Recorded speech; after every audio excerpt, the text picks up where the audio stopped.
T-Mobile.com/doc. You cannot retreat to your safe spaces. There are no therapy poodles allowed when facing the truth. And that's just how we like it.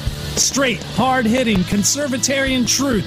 On the rocks. No chaser. No marches. No protest. Only small, limited government, constitutional conversations. Exclusively on MoJo 50. We get into foreign policy. We get into national politics. We get into constitutional, libertarian, conservative ideology. We put the brakes on the media spin by destroying the lies, dismantling the narratives, and bringing you the stone-cold hard truth. Every weekend on MoJo 50.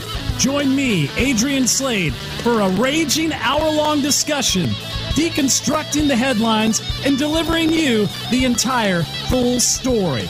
Only on MoJo 50. Live free. While we run train on the progressive agenda, does she know she speaks street? Didn't they get mad at Brett Kavanaugh over the whole run train thing? They got mad at him for liking beer. Brandon Morse, today at 1. MoJo 50. It looks like you're losing. I am. Are you losing weight? I am losing. I've lost about 10 pounds. How are you doing it? Funny name, but I've done it with Riduzone. RIDUzone.com. And the stuff works. It's, you get into all that, the molecule this and the found in that. All I can tell you is it makes you feel full and it keeps your mind off of wanting to overeat. And also boosts your metabolism, Yes, so you're it does. burning more. Yeah, it Try it today. It's going to work for you like it's worked for Brad and countless other people. Riduzone.com. RIDUzone.com. This is the MoJo 50 Institute for the Advanced Application of Freedom. Ya bitches.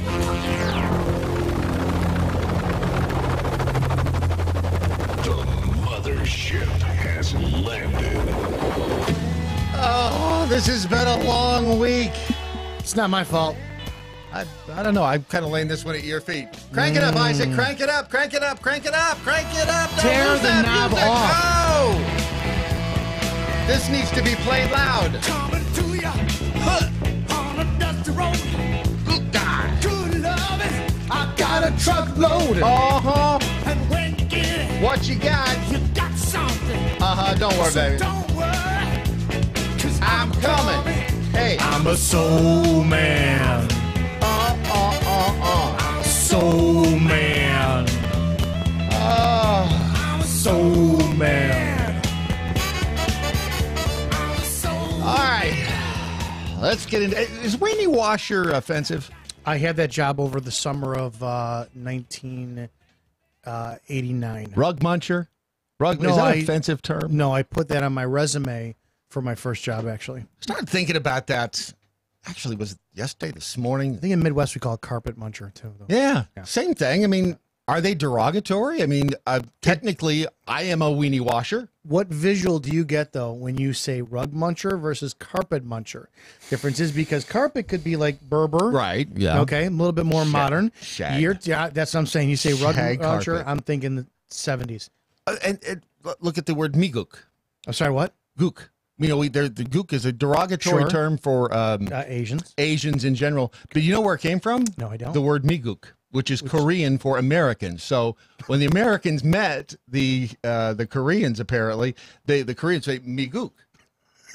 And they were talking about the American, but it's not a derogatory term. It's just miguk, referring to an American. So the Americans thought, okay, they're saying miguk. So you're a gook. So you're a gook.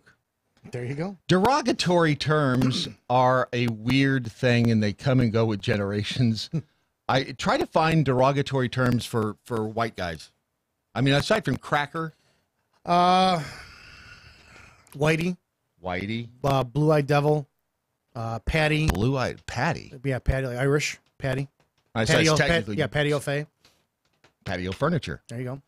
But it's and the list goes on and on. And if you go to Wikipedia and you look up offensive racial terms For white people? for anybody, Europeans are called Buells. That's technically white people. There's a motorcycle, Buell motorcycle. That's a white person's motorcycle. Yeah. Charlie. Charlie is Vietnam. Mm-hmm. Kunas, which we've talked about before. That's Cajun. Okay. It is. Okay. I'm just Okay, It's I haven't heard that not before. considered. I know coon-ass people, and that's not derogatory. Okay. And that's a bit. See, the thing is, if once you start controlling the language, you control society, and that's what like the N-word. There was a time that was not considered offensive. Oh, Saddle Tramp kicked in the face. Hashtag what I learned today. Gringo. White term. Gringo. Let's see here. Let's see. Here is a good one. Let's see if we all remember this from the early 1970s. I heard you want to be a frito bandido like me. You do? Then you must sing the bandido song.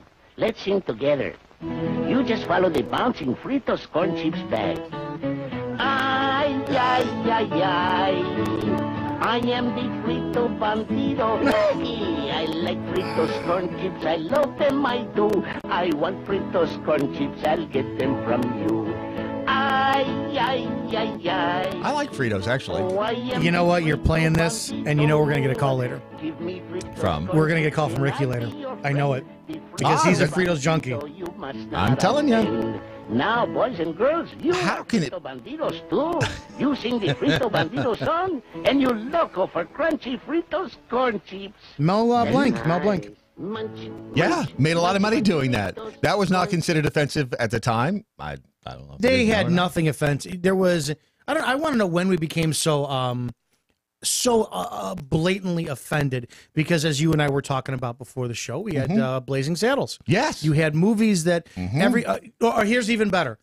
I will stay up sometimes and watch on YouTube the Dean Martin roasts.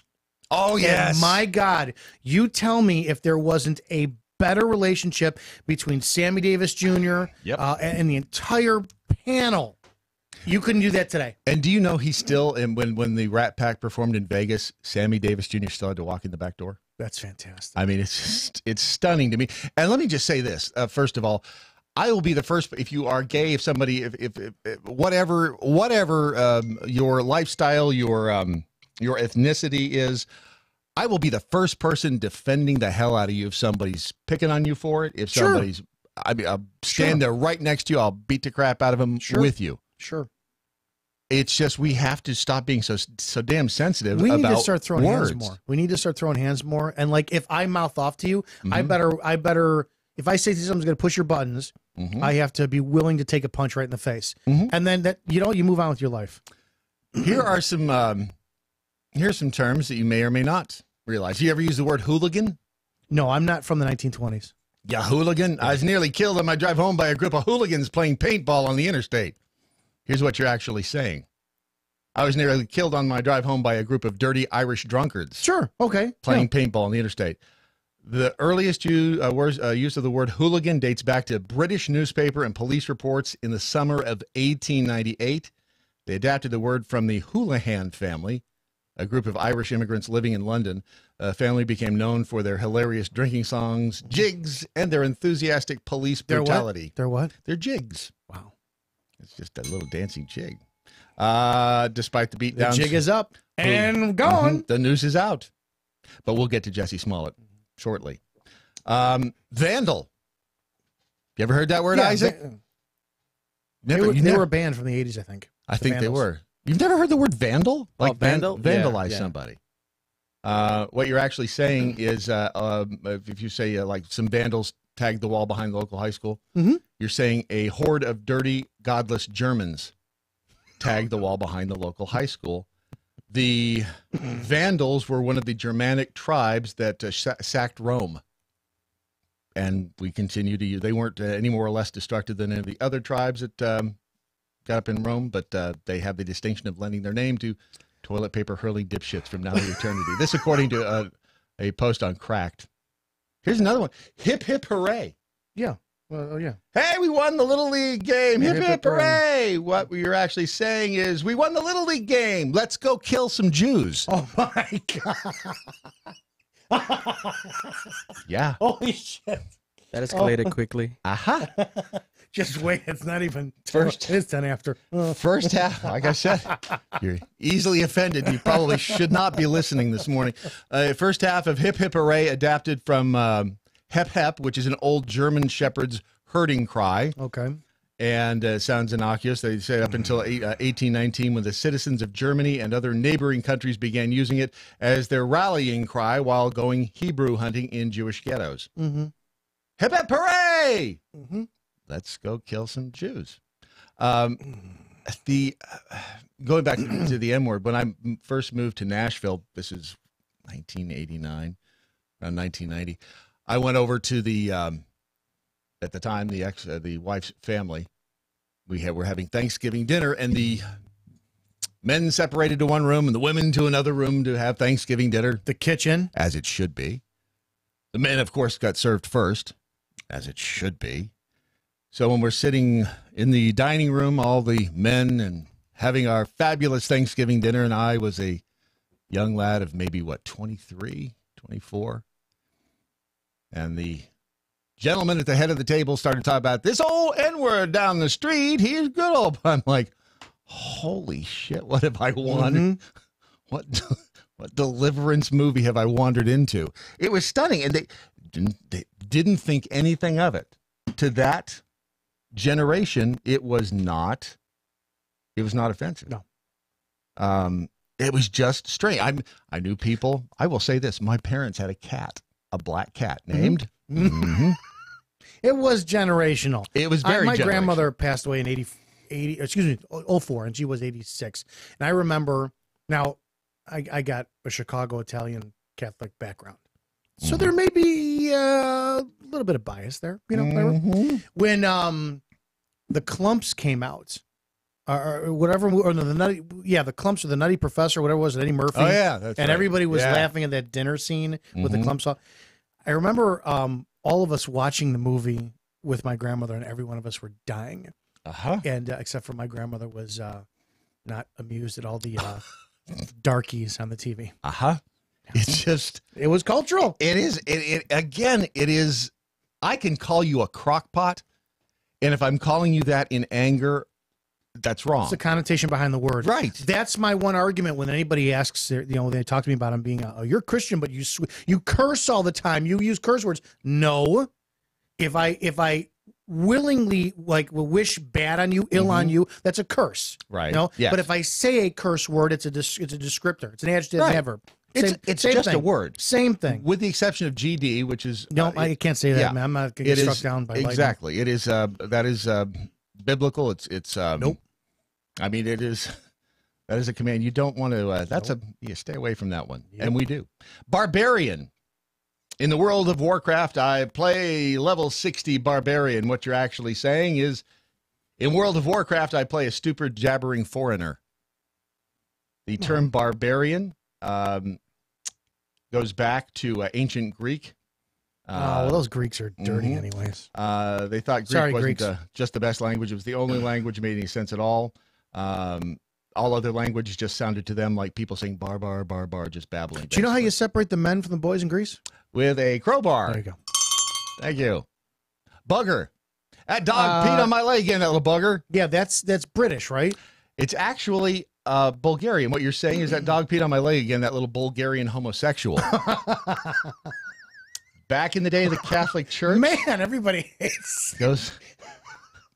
Them homotype sexuals, I mean, they got more words to describe them. The problem is you hate something when you don't understand it. Yes. And you hate something when you kind of fear it swelling up in you.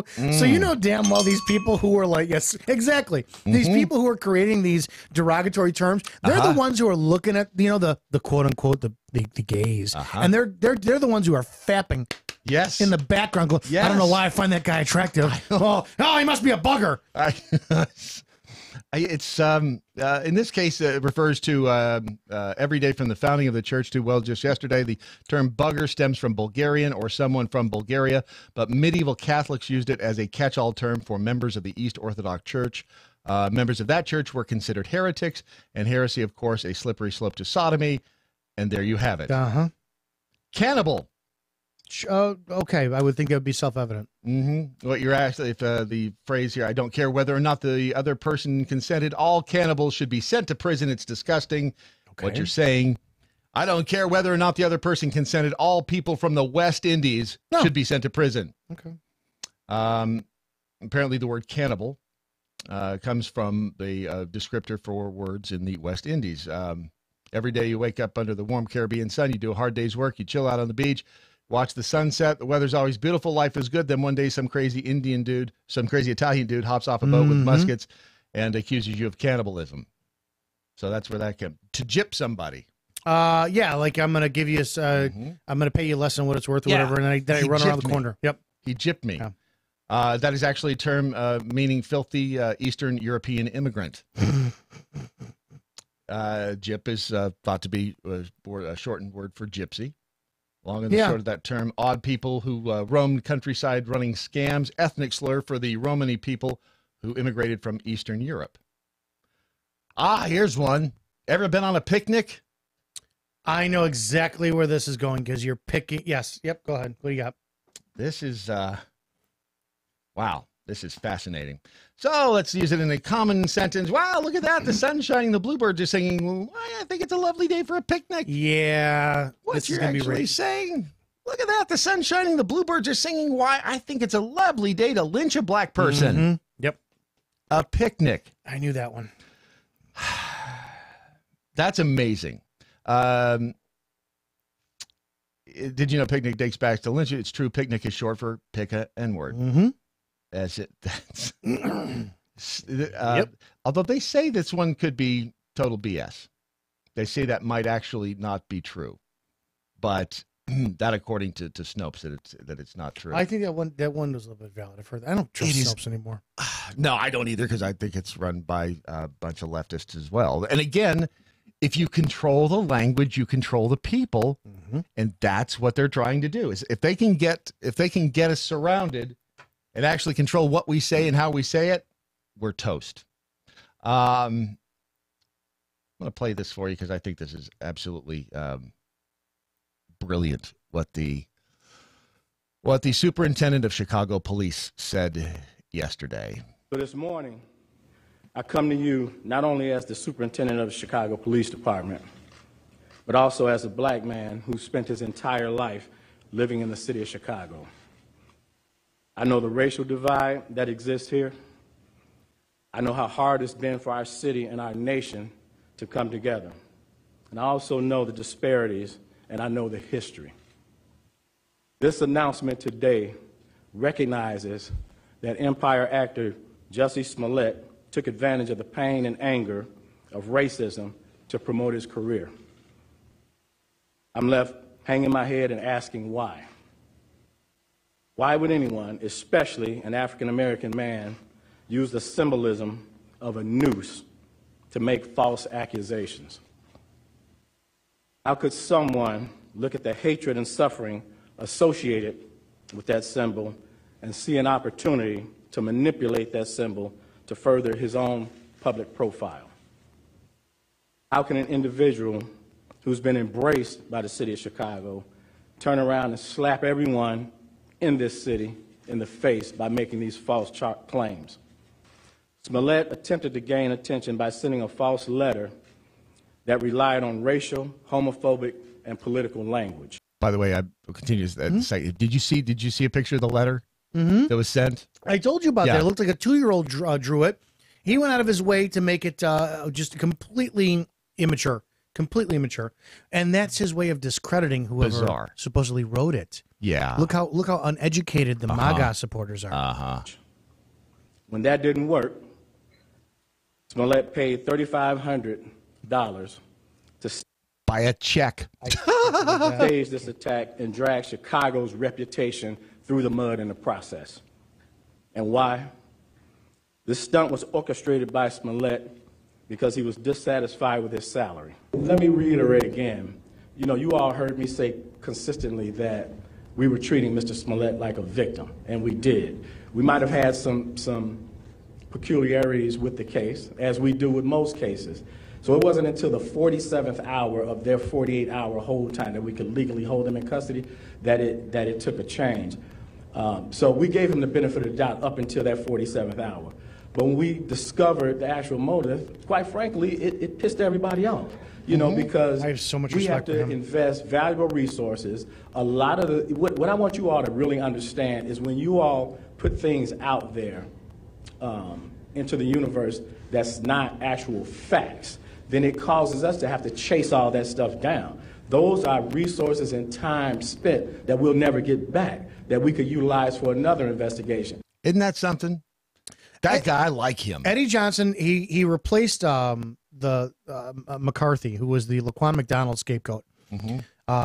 He was brought in. You know, you needed a black man to put in that position. Right. Last black man we had was Terry Hillard. I liked him, but he has been pressure. You know, you could tell that he's been under the mayor's thumb since God knows since he's been appointed. Right. He even fainted at a press conference once because Eddie Johnson. Yes, did? well, he's got heart condition. The stress that has been put on him for the last several years are amazing. He's fed up.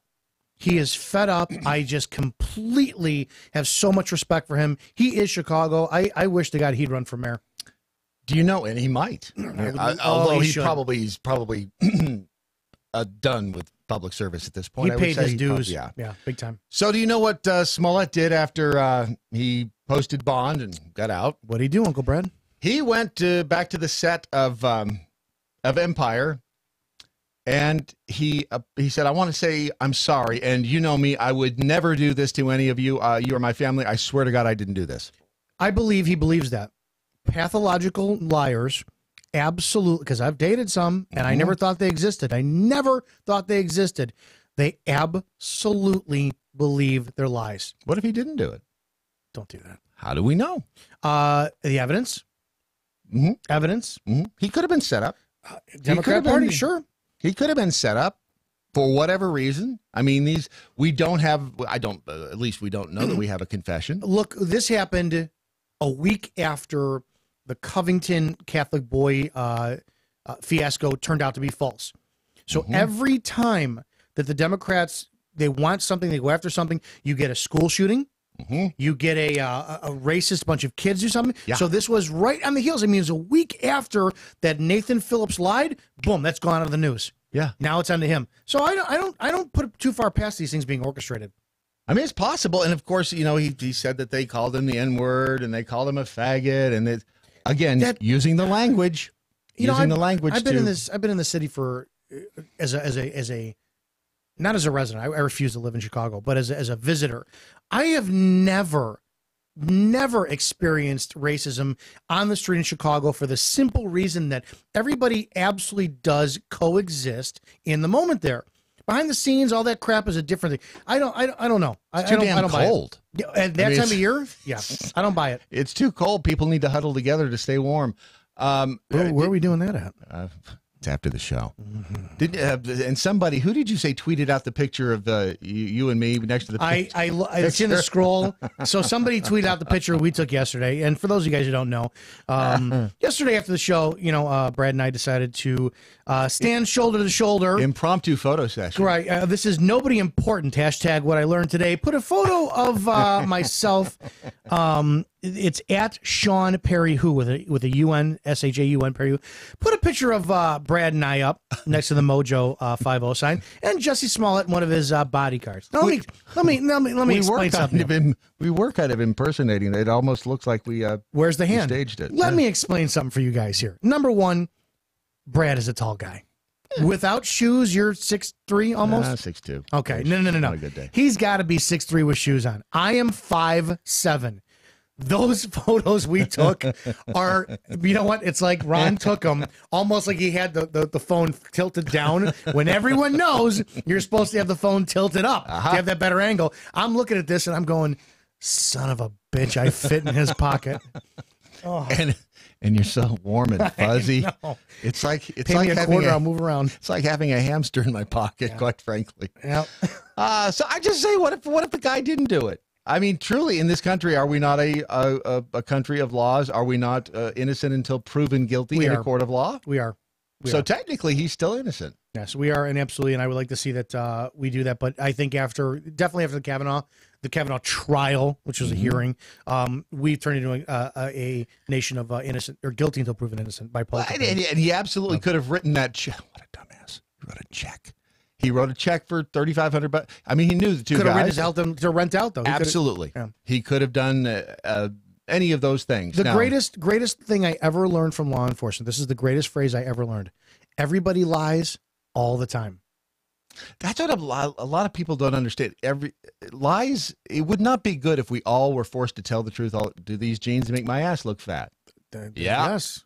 There's nothing wrong with that. There are lies that need to be told. But the two Nigerian brothers, they could be covering their own asses. Why couldn't they? Anybody could be lying. It's absolutely possible. We have to rely on the information, the evidence, and the Chicago Police's detective work. Still will be awfully fun to watch.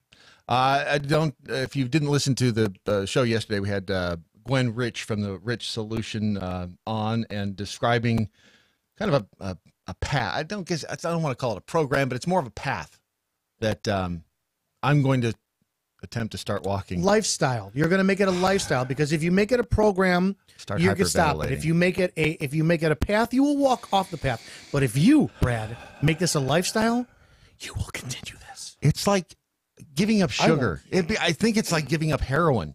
When I think about days without sugar, I start hyperventilating. She works down a 75th of its And then there's Bambi. And Ginger from yesterday, as we learned yesterday. I mean, all of that. If you're trying to walk a different path, if you're trying to do some good things for your body, if you're trying to do some good things for somebody else's body, go to therichsolution.com. You'll find Gwen Rich's story, which is amazing. A woman who survived both cancer and a broken neck and being married to Adam. You'll find her line of handbags, designer handbags. You'll also find the Life Extension brand of supplements that, by the way, you're going to probably get cheaper at Rich Solution than anywhere else. They're the sponsors this half hour. RichSolution.com. This is Doc Thompson's Daily Mojo.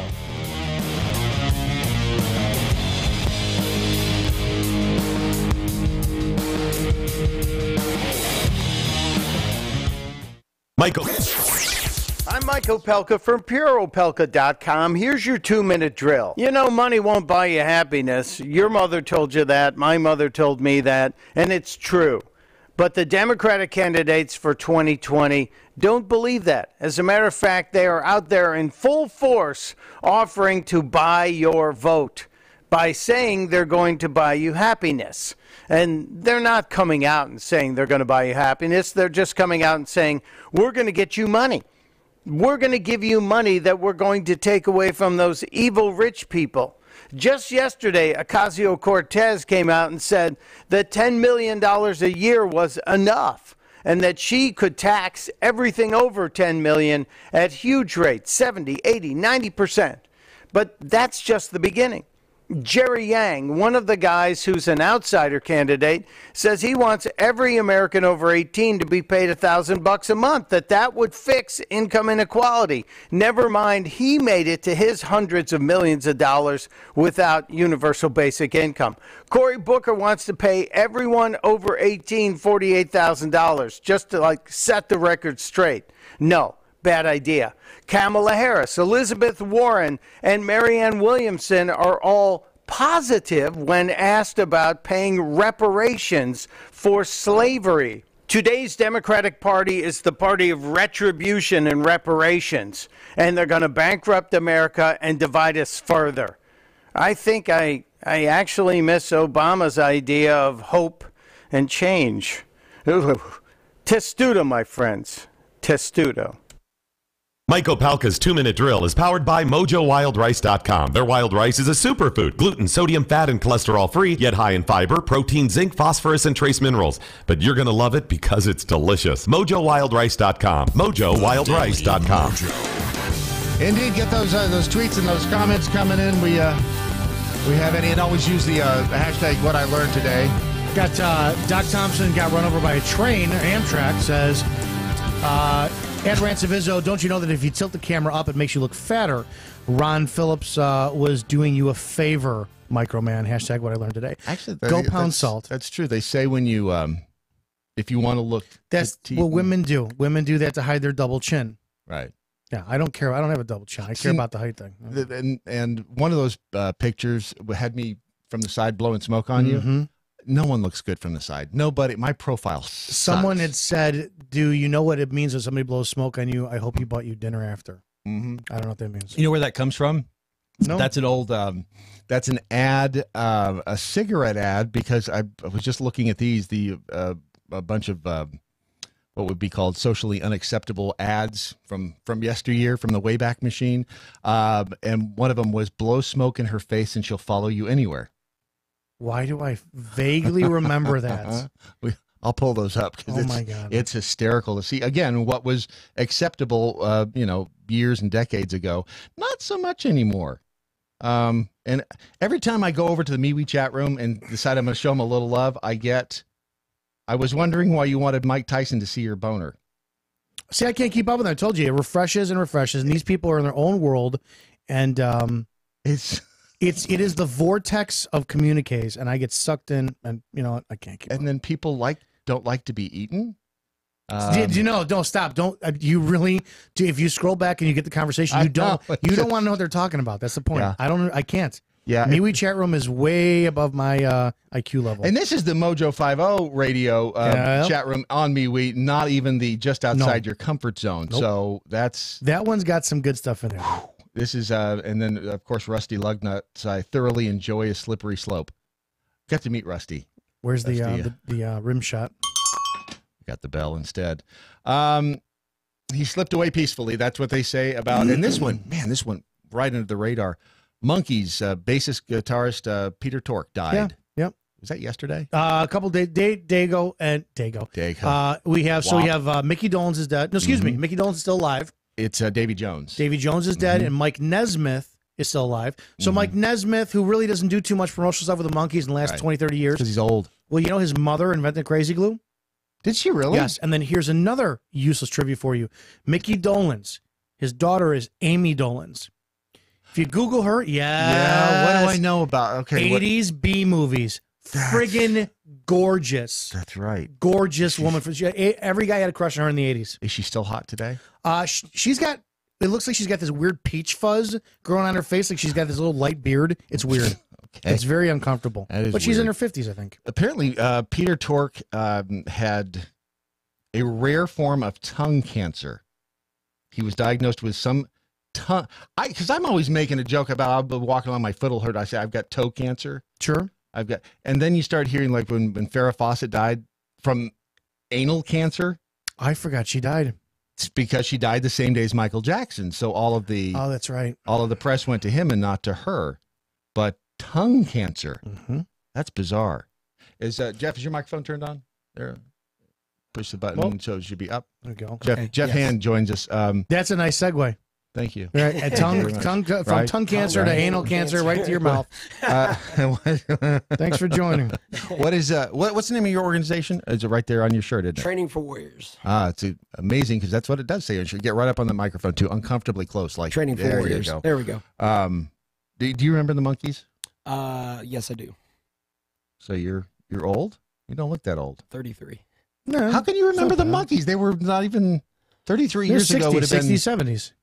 Yeah, 60s. But 33 years ago is like 87. 85. Oh, geez. 85. So wow. The interweb is a wonderful thing. Anyway, they said they didn't confirm the cause of his death, but he was diagnosed with tongue cancer 10 years ago. So hey, they all him and Doc taking that last train to Clarksville. The truth. Amtrak. Hello. So Jeff, we met yesterday out here in the hallway at MoJo 50, and your organization Training for Warriors. Tell us about that. Yeah, so we are a group fitness company, and we focus on lifestyle changes, physical training, conditioning, and then nutritional coaching as well. But we focus on community, right? So it's about lifting each other up and cooperating, and we don't focus on competition. So it's much more than a workout. We really help people navigate life and to live the best versions of themselves, and we just use physical training to be the medium for that. Oh, that sounds far too healthy. He did 40 push-ups in here. Get right up on that microphone too. So there you go. That's okay, better. There we go. First time. Yeah, I did 40. What was that? 40 couple days ago? push-ups. Yeah, 2 days ago. And Congrats. I'm telling you, the next day, or actually that night, I went to get in bed. My abdominals hurt. Oh man, it was like I didn't even know you used them to do push-ups. Maybe I was doing them wrong. Total body exercise. It actually is. So you're this is for anybody, right? I mean, certainly. But do you have a focus on veterans? Are you focused around veterans?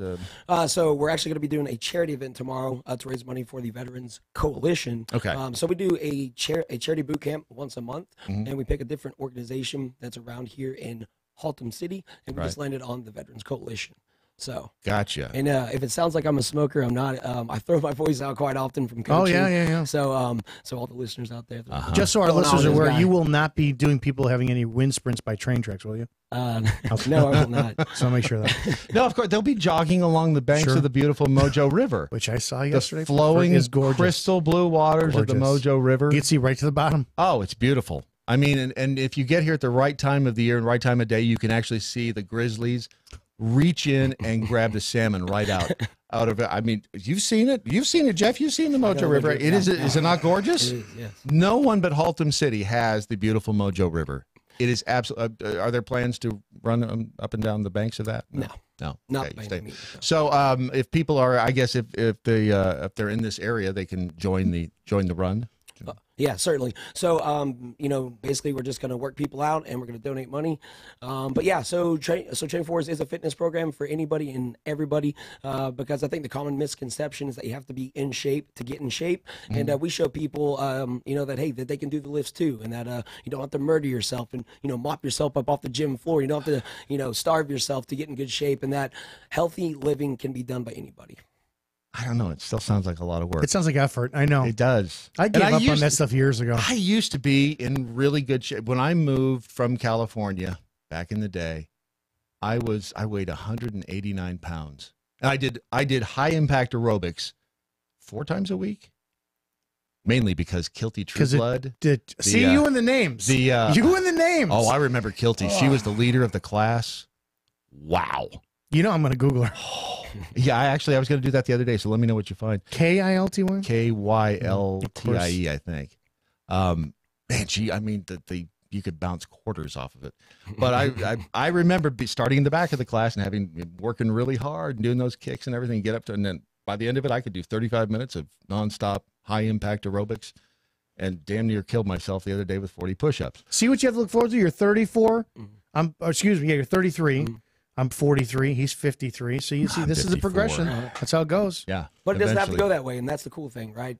It doesn't have to go that way. And hey, and you say it's a lot of work, but if you're going to invest any time and energy into something, it should be your health, right? Because at the end of the day, it kind of sucks whenever you spend your time and energy and money on everything else but your health. Right. And so, hey, maybe you got a fat bank account and you got this nice career, but now you can't do all the stuff that you want to do and you can't get off the couch. You got high blood pressure. And hey, still the #1 killer of North Americans is heart disease. And it's a lifestyle disease preventable through diet and exercise, right? And it only takes, a few hours of exercise a week and to just make a couple different changes. It's not like eat healthy forever and work out 7 days a week. Right. Hey, enjoy some beer, enjoy some fried food. But 80% of the time, hey, focus on some whole foods and moderate your portions. And that's actually what kills me is when people's like, man, that's too much hard work. So hey, you're gonna let your kids grow up and become obese because it was too, because it's convenient to go to McDonald's. To me, that drives me nuts. Damn you, passionate people. I know, right? This is really. I remember when I was full of this kind of energy when I was younger and idealistic. Do you eat healthy? Certainly. Yeah, because here's my thing. Look at him. He's svelte. He's fit. I know. You have to lead from the front. Hey, you can't talk about fitness and not be fit. And that's nothing that is really upsetting about this industry is that it's real easy to make money from this industry, but not in it. It's real easy to say, hey, I do this, but really don't do it. Right. Like there's a lot of programs out there and people don't do the programs, right? So the coaches that I hire, the people that are in my company are going to make sure that they're doing what, we're going to tell other people to do. So you got to have some integrity, Izzo used to own a gym. Yeah. Used to. Now look at it. I like pizza. I was gonna say I thought you looked like you had some bulk. Pizza. Yeah. No, I got bulk. Trust me. Like it's called pizza. You have a good frame. You have a good frame. And there you go. That's right. Good frame. Good frame. Jeff may be hot on you. What? Yeah, whatever it takes. No judgment. Whatever it takes. No judgment. But you know what they say? Eat well, get plenty of rest, don't drink, don't smoke, and die anyway. Stay away from trains. Right. As long as if you don't try to outrun a train, you're all right. So where can people find your organization online, I'm assuming? Yeah, so it's www.tfwstockyards.com. So Tango. TFWstockyards.com. Yep. Tango Foxtrot Whiskey. Whiskey. Yeah, there's some phonetics for you. Tango Walk. I'm trying to figure out. So whiskey's in there, so that's good. Yeah. I like that. It's low in calories, right? Is it? Yeah. Whiskey is? So most liquors, a teener is about 40 to 50 calories. So if you throw that with a non-calorie mixer, now you got a 40 to 50 calorie drink. About tequila. Same. Yeah. So they're all roughly about 40 to 50 calories per ounce. So I could love, and Isaac's over there nodding his head up and down like, Yeah. Like the little dog in the back of the window with his head bobbing up and down, which is an old reference to, I think, Freddie Prinze. All right, so if people want to join the run, which is tomorrow, and if you're in the area or any surrounding area, I guess they can just get in touch with, and there's information on the website. Yep, certainly. So they can get healthy. All right, so it's tfwstockyards.com, Yes, and I'm assuming that all other times of the year, you guys are doing stuff. You're helping people get fit, and Yeah, we are open 6 days a week, and we run a charity boot camp once a month, and we're just right down the street from you guys. So. cool. Jack Holes, check that out, man. Go check that out. Absolutely. Appreciate you guys. Thanks for stopping in here, Jeff. Appreciate Thank you so it. much for your time. Absolutely. Enjoy your day. All right, so I want to play this. This is one of those video, and we played this. Were you here when we did it? No, you weren't. The kid who woke up from surgery, still a little high. That's that whole thing with all those guys in yeah, well, I can't remember what it's called. It's this kid wakes up from surgery. Is this real life? There's like a bunch of those He kids. thinks, and I didn't even know about these. You know, I was Chris Lash who sent it to me, Dana's husband, and he said, "You'll get a laugh." What? Yeah. You know him? Yeah. Look at you, Mister. I'm too big for the room here. Great kisser. She's It's hot. the mustache. She's fantastic. I Yeah. mean, Chris is a great kisser. I don't know about Dana. She's But this is another one of those. This is a kid named Brandon, and he wakes up from surgery thinking he's a gangster. He's about 10. Why you tell me Slay? Because it's sick people. Oh, wait a minute. Oh. So before you start this over again, I want to see if once you heard this, you thought of the exact person and the exact movie I thought of. All right. Here we All right, go. go ahead. Starting over. It was cray cray. Who? Anthony Michael Hall, Weird Oh, Science. yes. Weird. That call this girl on the telephone. That's right. On the telephone every damn night. That girl with them big titties. She broke my heart, man. Oh my, Anthony Yes. Michael Hall, Weird Science. This kid actually could be young Anthony Michael Hall. He looks like it. Yes, this is amazing. Continuing on. Why you tell me Slay? Because it's sick people here. You have to be quiet. Oh, I'm sorry. I'm sorry. Why are you talking like this with this weird accent? Did you pick Because up? Dubai people were all up in my grill and my boy Rocco got out and knocked them out cold, man. Who's Rocco? Rocco, my boy, you know? You know Rocco? Over in Dubai? Over in Dubai? Rocco was like, yo, bro. And I was like, yo, Rocco, go sock him. And Rocco was like, tss, tss. And I was like, yo, Rocco, you get that ass, man. Did you fit the camel in the Camaro too? Oh, the camel?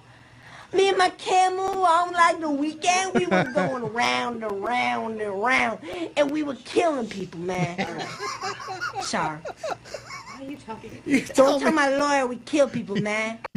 You two things. Number one, you tell me that is not Anthony Michael Hall from Weird Science. And number two, I will never go under because I don't want half of the shit that's in my brain coming out of my mouth. God forbid I ever need surgery. Some of you over, like put me under and kill me. What you laughing at? It's not fucking joking, man. All right, you ready to play baseball tomorrow? No, I broke my eye. No more yelling. Oh, yelling? You like yelling, woman? Oh, I can't. Well, I'm sorry. I can't even think straight right now. I promise when I get up, I'm gonna...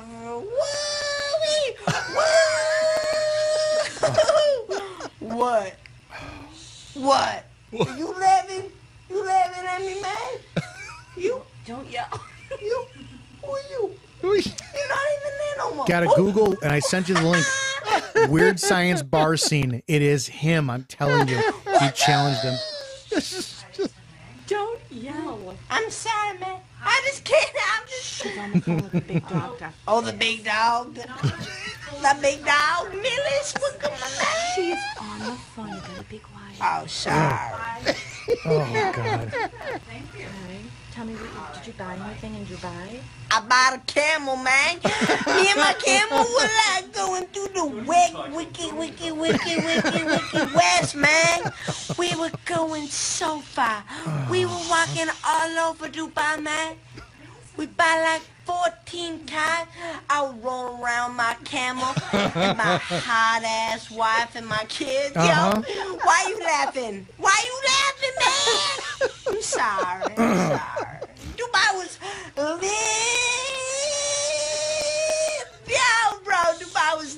I was like, Did you buy anything else in Dubai? did I buy anything else? I buy like billions of strippers, man. What? No, many strippers, bro. No strippers. What are you talking about, freaky woman? What are you laughing at, man? All right, honey. Who are you? What are you laughing at over there? This kid, I don't know what operation he had, but I think he did broke his arm. I'm telling you, I'm terrified. You have to think about it. With the amount of stuff I've accumulated over the years that's inappropriate, I don't ever want to be put under for surgery. Oh, wow. Yeah. That is just, I think that was just really appropriate for a Friday. They're asking on Twitter for you to tweet out that link so they could see it later on. I will do Hashtag what I learned today. That. I will do just that. Yeah, Larky F and Farkin says that he was thinking it was more like Jamie Kennedy and Malibu's Most Wanted. I'm telling you guys, no. Google the Weird Science bar scene. Weird Science bar scene. It is completely Anthony Michael Hall. And if you guys haven't seen Weird Science, and you guys are missing out on a fantastic, I think, Chris Columbus film. Oh yeah, that's one of the best. That was back when. No, it wasn't Chris Columbus. I'm sorry. You said Breakfast Club, right? Oh no, Weird Science. Oh, Weird Science. You just watched that about a month ago. That's actually a solid. It was movie. a great movie. Kelly LeBrock. Yes. John Hughes. Yeah, John Hughes. John Hughes did a lot directors. of those. He did Breakfast Chicago. Club, and he's been dead now for. Absolutely. Ferris Bueller's Day Off. Mm-hmm. Yeah, he did a lot of those iconic films. He was a great director, and I guess producer too. The Breakfast Club. I ran into Anthony Michael Hall one time. Did you really? In Chicago, oddly enough. Jeez. We were sitting at a restaurant, and it was up there. We were up there for the Food Network or DIY, one of those, and we're sitting, a group of us sitting in a restaurant, and he's at a table maybe 6-7 feet away, and he's talking to some girl, and they're in an argument. I think it was his girlfriend.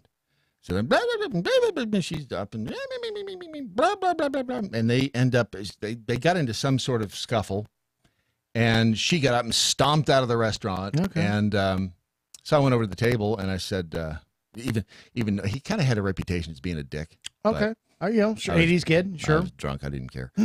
So I walked over to the table and I said, "Hey, man," I said, "looks like you're having a bad night. If you want to come over and join us, and you can come over and sit at our table." Get out of here. And don't tell me he did. No, he didn't. Okay. He got up and left, but he did. He was actually quite polite. So for those of you guys who want to see, it's amazing. John, the Weird Science falls under 16 Candles, Breakfast Club, Weird Science, Ferris Bueller's Day Off, Planes, Trains, and Automobiles. Oh, another great one. She's Having a Baby, one of my favorites. And Uncle Buck and Curly Sue. Uncle Buck is one of the best movies ever, too. Yeah. I mean, it's just, he did a lot. And movies, I guess it's kind of like music. And I think that's when you discover you slipped over into, hey, get off my lawn. When you start thinking, okay, movies today, music today, these damn kids, they're listening to all this stuff, and I don't know, music was Elvis Presley, let me tell you, music was the Coasters.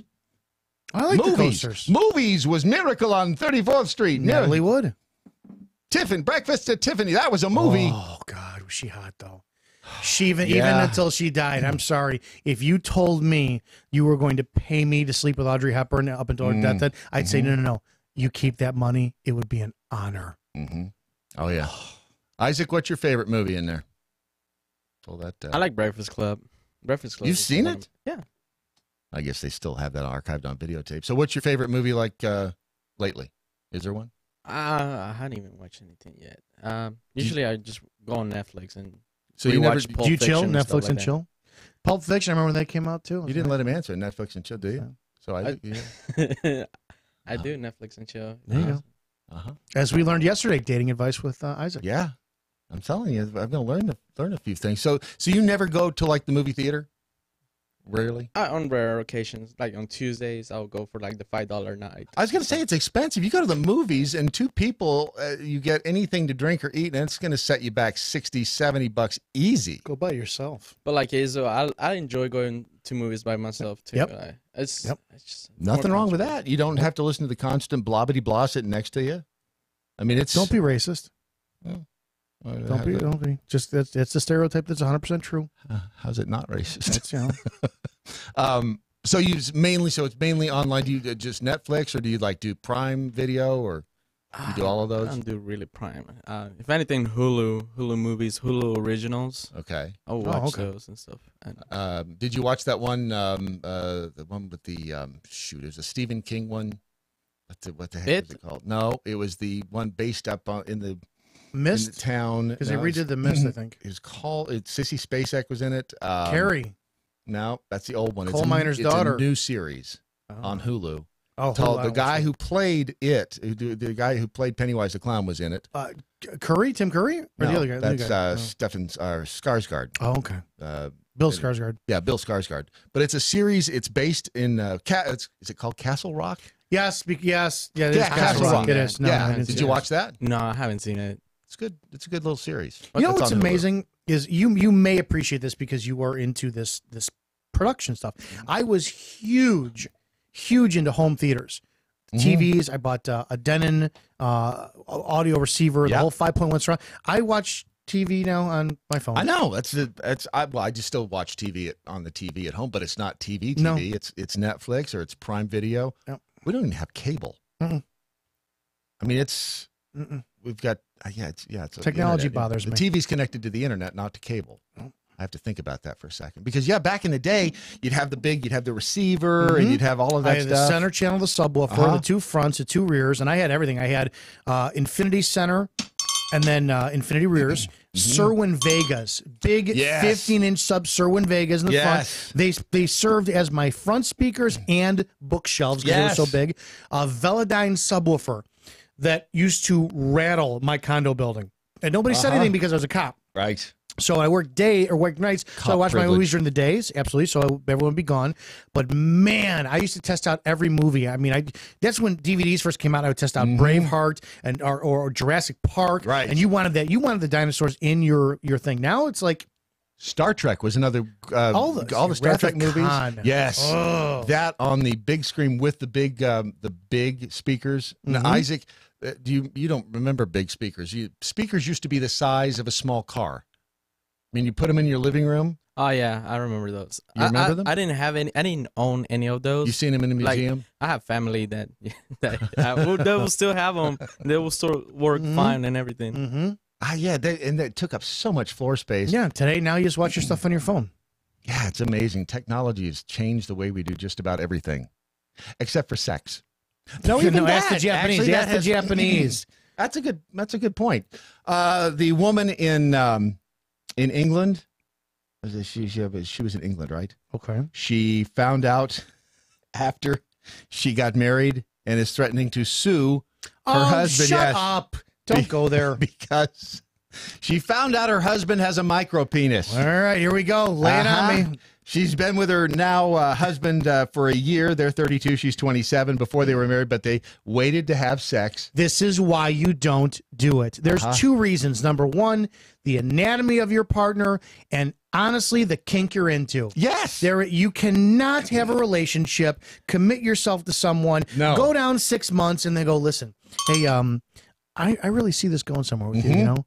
And, but before... I want to commit myself to you. You're the one I want to spend the rest of my life with. There's some stuff I'm into, and can I see your index finger again? Cleveland it's steamer. Like, yeah, you don't, and all of a sudden that's it. Then you go, whoa! Had I known you were into that, I would never get involved with you. You gotta let that. You have to sleep with each other on the first date, and you have to disclose all your freak stuff on the first date. You got to do it. What if you marry a woman and she's into feet? I mean, that's just disgusting. That's your leverage. No, that's your leverage. Here's your leverage. This is why. See, when I mentioned feet, Isaac kind of perked up over there. Follow my logic. You may be into feet. I'm not into feet. I can take one for the team, but you're going to do what I want later. I'll give you that, but you're going to do it. That's it. Tit for tat right there. I like that. Interesting. She's going to sue him because she says his penis is 1.25 inches long. And she's not sure exactly what she should do about it, but did you hear about the guy who walked into a brothel, the Moonlight Buddy Ranch, and he winds up paying for his lady friend of the evening, gives him money, gets undressed, and as he's undressing, she's sitting on the bed. She turns around and she looks and goes, "Oh my God!" And she starts pointing and laughing. "Who are you going to satisfy with that?" And he goes, "Me." It's true. Now, if you do marry a woman and let's say she's like into weird stuff, I mean, just totally bizarre, nasty stuff that I don't know. Stuff that There is just nothing disgusts nasty. you. There is nothing nasty. But go ahead. But she has an awesome gun collection. Yeah. Is that enough to make you stay with her? Yes. Okay. See? So Where'd she get those guns, Uncle Brad? Everybody has a price. TRAguns.com. That is TarRiverArms.com. Or as Matlock says, Tango Romeo Alpha. That'd be Tom Robert Adam. Right. Tom Robert Adam. He, instead of just using the Tar River Arms for TRA, I don't know why he does that, but he does that. They are America's most convenient gun store and the most, really, quite frankly, the most convenient gun store on earth. There is a Sig Sauer spinning. It's called a Rattler. Oh, that's cool. Hey, Isaac, can you take my screen? Oh, do I have I may not have it running. Hang on. If I don't have it running, you can't do anything. Oh, that's why I texted you a while ago. While he's pulling that up, what would be a deal breaker for you? I can't do food mixed with sex. I love food. Oh, yeah. I love sex. Never together. So you would never go, there it is. There's the wow. gun. That's a Sig Sauer. I can't mix the two of them. Now, I can't mix, food and a strip club do not go together. I've seen some strip clubs. I'm so engrossed in my food and engrossed in my performance that I can't blend the two. Right. So this is that that just looks badass. Oh my gosh. That is just the coolest gun. That is at TRAguns.com. That is part of their virtual showcase that you can see right there. And all of these 3D views that they've got. Mm-hmm. Amazing guns, amazing prices, and amazing service. Look at those prices. Holy crap. I know. That's just I don't think people understand the value or the gun shopping, and they should compare. Go to TRAguns.com and you should compare. Sig? You guys don't have a clue how expensive guns are, especially SIGs, but the prices on TRA guns is amazing. Yeah, you're going to save $75 on the Sig Sauer Sig MCX Rattler with 300 AAC blackout with tailhook upgrade. It's TRAguns.com. What would be a game changer or a deal breaker if she was... Well, you said into feet, so that's something. Yeah, but I'm trying to think if that would really, because, you could always just tell her to shut up and go find feet out somewhere else.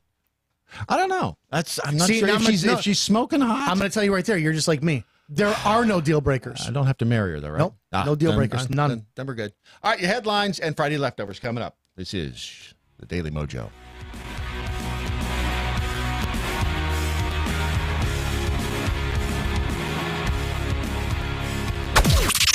This is the seditious, rabble-rousing, liberty-loving, home of fun, entertaining, and compelling talk. MoJo 50. News this hour from townhall.com. I'm Rich Thomason. The father of an American-born woman who fled to Syria 4 years ago to join ISIS is suing the Trump administration for blocking his daughter's return to the U.S. The Trump administration's been adamant 24-year-old Hoda Muthana is not a U.S. citizen and won't be allowed back into the country. But her father, Ahmed Ali Muthana, a former diplomat for Yemen, has filed a federal lawsuit that his daughter, born in Hackensack, New Jersey, is a U.S. citizen. He says he was not a diplomat at the time of her birth. Secretary of State Mike Pompeo discussed the case on NBC's Today Show. She is a terrorist. She's not a U.S. citizen. She ought not return. But the family wants the 24-year-old woman and her 18-month-old son living in a Syrian refugee camp to be allowed to return for the sake of the child. Jackie Quinn, Washington. North Carolina's Elections Board ordering a new election in the country's last undecided congressional race after reviewing evidence a 9th District contest was tainted by absentee ballot fraud. Accused of engineering a hate crime hoax, there's no lack of speculation about the professional future of actor Jussie Smollett. People in crisis management say they haven't seen a crisis quite like this one and doubt it will be an easy one to manage. One expert says these days people tend to be less forgiving, making making it more likely that a single major gaffe like the one that Smollett is accused of taking part in may be a career killer. Another notes that even worse than the scandal, Jussie Smollett's biggest problem may be from public ridicule, something few people are able to rebound from. I'm Oscar Wells Gabriel. Cardinals at a Vatican summit on clergy sex abuse have called for a new culture of accountability in the Catholic Church, punishing bishops and religious superiors who fail to protect their flocks from predator priests. On Wall Street, Dow futures up 118. More on these stories at townhall.com. Hey guys, Ron Phillips with the Conservative Cartel. Are you tired of the bar scene, hoping to find the love of your life? Well, there is a better way for you single guys and ladies out there. Check out WeThePeople.dating. They make it easy to find a liberty-minded match, and it takes less than a minute to create a free account and begin browsing through over 11 million monthly subscribers. Look, we all know the success of a relationship hinges on the core shared values of a couple. So check out WeThePeople.dating for the love of people and people of love. Sign up and start dating today. WeThePeople.dating. Life, liberty, and the pursuit of a partner. This is David Barton with another moment from America's history. The Pennsylvania Supreme Court recently overturned the jury sentence of a man convicted of the brutal murder of a 71-year-old woman because the prosecuting attorney had mentioned a Bible verse in the courtroom. Yet consider what happened in the 1778 case, Respublica versus John Roberts. Thomas McKean, a signer of the Declaration of Independence, was the Chief Justice of that court, and addressing John Roberts after the jury had sentenced him to death for treason, McKean told him, "You will probably have but a short time to live. Before you launch into eternity, it behooves you to repent of your evil deeds, to be incessant in prayers to the great and merciful God to forgive your manifold transgressions and sins, to teach you to rely upon the merit and passion of a dear Redeemer." This prominent founding father actually delivered a salvation message to the defendant in the courtroom. For more information on God's hand in American history, contact Wall Builders at 1-800-8REBUILD. If you're tired of being fat, that's the simplest way I can put it, try Riduzone. It's not magic, it's science.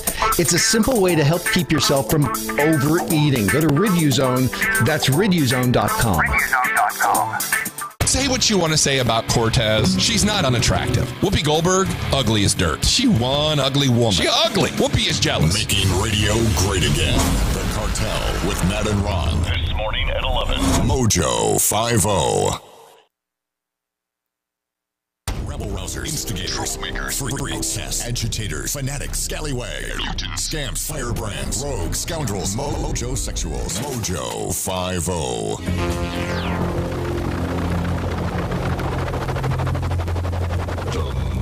Ship has landed.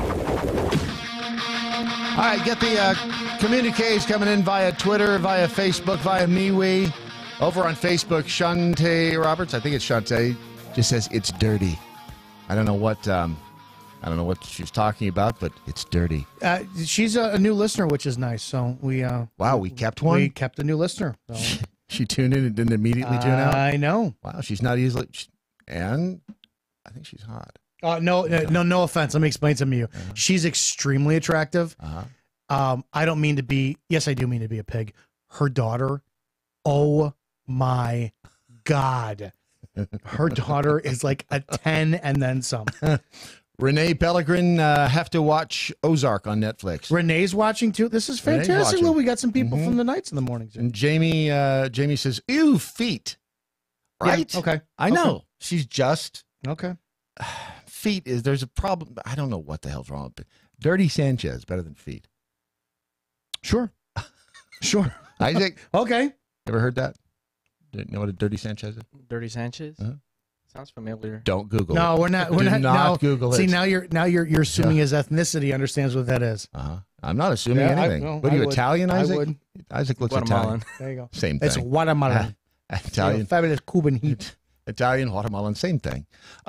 In Cahokia, Missouri, the Clark County Sheriff's Office reported the arrest of a Cahokia, Missouri woman for having meth and stealing a tractor. The sheriff, Sean Webster, reported that Kelsey Yates, 27 years old, was arrested on February 14th. That is Valentine's Day. She was charged with stealing $25,000 or more. It's a Class C felony. She had possession of methamphetamine, a Class D felony. And the tractor, thank God, was actually recovered just a couple of days later. But when you picture, and I asked Ron, as Ron came in here, the guy behind the glass, I said, when you picture a meth head, a woman who's going out there and she's stealing a tractor, she's committing felonies, she is just dirty. I mean, what would you picture her looking like? 100 pounds soaking wet, no teeth, or maybe that big hole in her teeth, hair that hasn't been washed since 5 years prior. Just nasty. Yeah, nasty. Yeah. Hey, Isaac, can you take me full screen again here? And then, Izzo, would you describe the woman that you're about to see who was arrested for meth and stealing a tractor? I want her number. Yes. That is I don't care who, that is a dirty girl. Look at the eyes. Take it prior to what we were talking about before the break, and that is a woman who will match your no boundaries. She is smoking hot. She's got black hair. I guess it's look at those blues. Raven-haired, blue eyes. Man. Makeup done nicely. That's the problem. That girl has nothing on her face. She has nothing to offer you in life. She's a criminal. She's a drug addict. Oh, she's got something to offer. No, as I'm saying. So she's a criminal. She's a drug addict. She is not a good human being. I will tell you, a woman like that will have you begging, please don't leave. Don't leave. Please don't leave. Yes. No, what can I do to stay? See, this is why women are evil. Because they could take you at your strongest. Yes. You have dignity. You have dignity out the wazoo. Women like that will make you destroy your own dignity. Yes, they will. Women like that will do amazing things and leave you begging for more. $20, same as downtown. Which brings me to our next little bit here that I wanted to play for you, because this is some, and then we'll get to headlines in just a second. But this is Sean Connery. Way back when, I think this is 1970s, late 70s, talking to Barbara Walters. It's not the worst thing to slap a woman now and then. As I remember, you said you don't do it with a clenched fist. It's better to do it with an open hand. Yeah, remember that? Yeah. Yeah. And I didn't love that. I haven't changed my opinion. You haven't? No, not at all. You think it's good to slap a woman? No, I don't think it's good. You don't think it's bad? I don't think it's that bad. I think that it depends entirely on the circumstances and if it merits it. Yeah. What would merit it? Well, if you have tried everything else, and women are pretty good at this, they can't leave it alone. They don't want to have the last word, and you give them the last word, but they're not happy with the last word. They want to say it again and get into a really provocative situation. Then I think it's absolutely right. Take yes for an answer. Take yes for an answer. Now, you ever known a woman like that who just doesn't let it go? I have been told, I've been prepped by HR. They asked me to be careful about my response for this. HR be damned. I 100% agree with Sean Connery. Women are so beautifully emotional. And I'm going to take this to being biblical. Men were created in their entirety. Okay? God took clay, blah, blah, blah. Then what did he do? He took a piece of a man and made it into a woman. Is it any wonder then why millennia later women still don't know who the hell they are? They're struggling for their own identity. They're going, my God, I wasn't created. I was created from a man. They're confused. They don't know what they want for dinner, and they don't know when to shut the hell up. I'm just going to leave that right there, and let's get right into to headlines. I think that's a great idea. We've scoured news platforms and agencies around the globe for today's most profound news headlines. Presenting them now, here's Brad Staggs. Indeed, Jack Holes, it is 1780D. Your headlines brought to you, of course, by APR Coffee. We'll have our coffee break coming up. As usual, one of the stories in today's headlines isn't real. Your job. Figure out which one. A pizza parlor patron who dined and dashed after slapping a waitress on the buttocks as he left has been arrested after an hours-long standoff with police. After he barricaded himself into his hotel room, they say Skylar Sutton and Summer Buesoshin. What? I don't know. She sounds Asian. Okay. Both of Silver Spring, Maryland were reported for leaving Grotto's Pizza without paying on Tuesday. Sutton also reportedly slapped a server on the ass before departing the pizza restaurant. He then fled to a nearby Days Inn, armed with a hunting-style bow and arrow. When police arrived, there was a tense hours-long standoff between officers and Sutton, who refused to come out of his hotel room, and after several hours of negotiating, he finally surrendered and was taken into custody.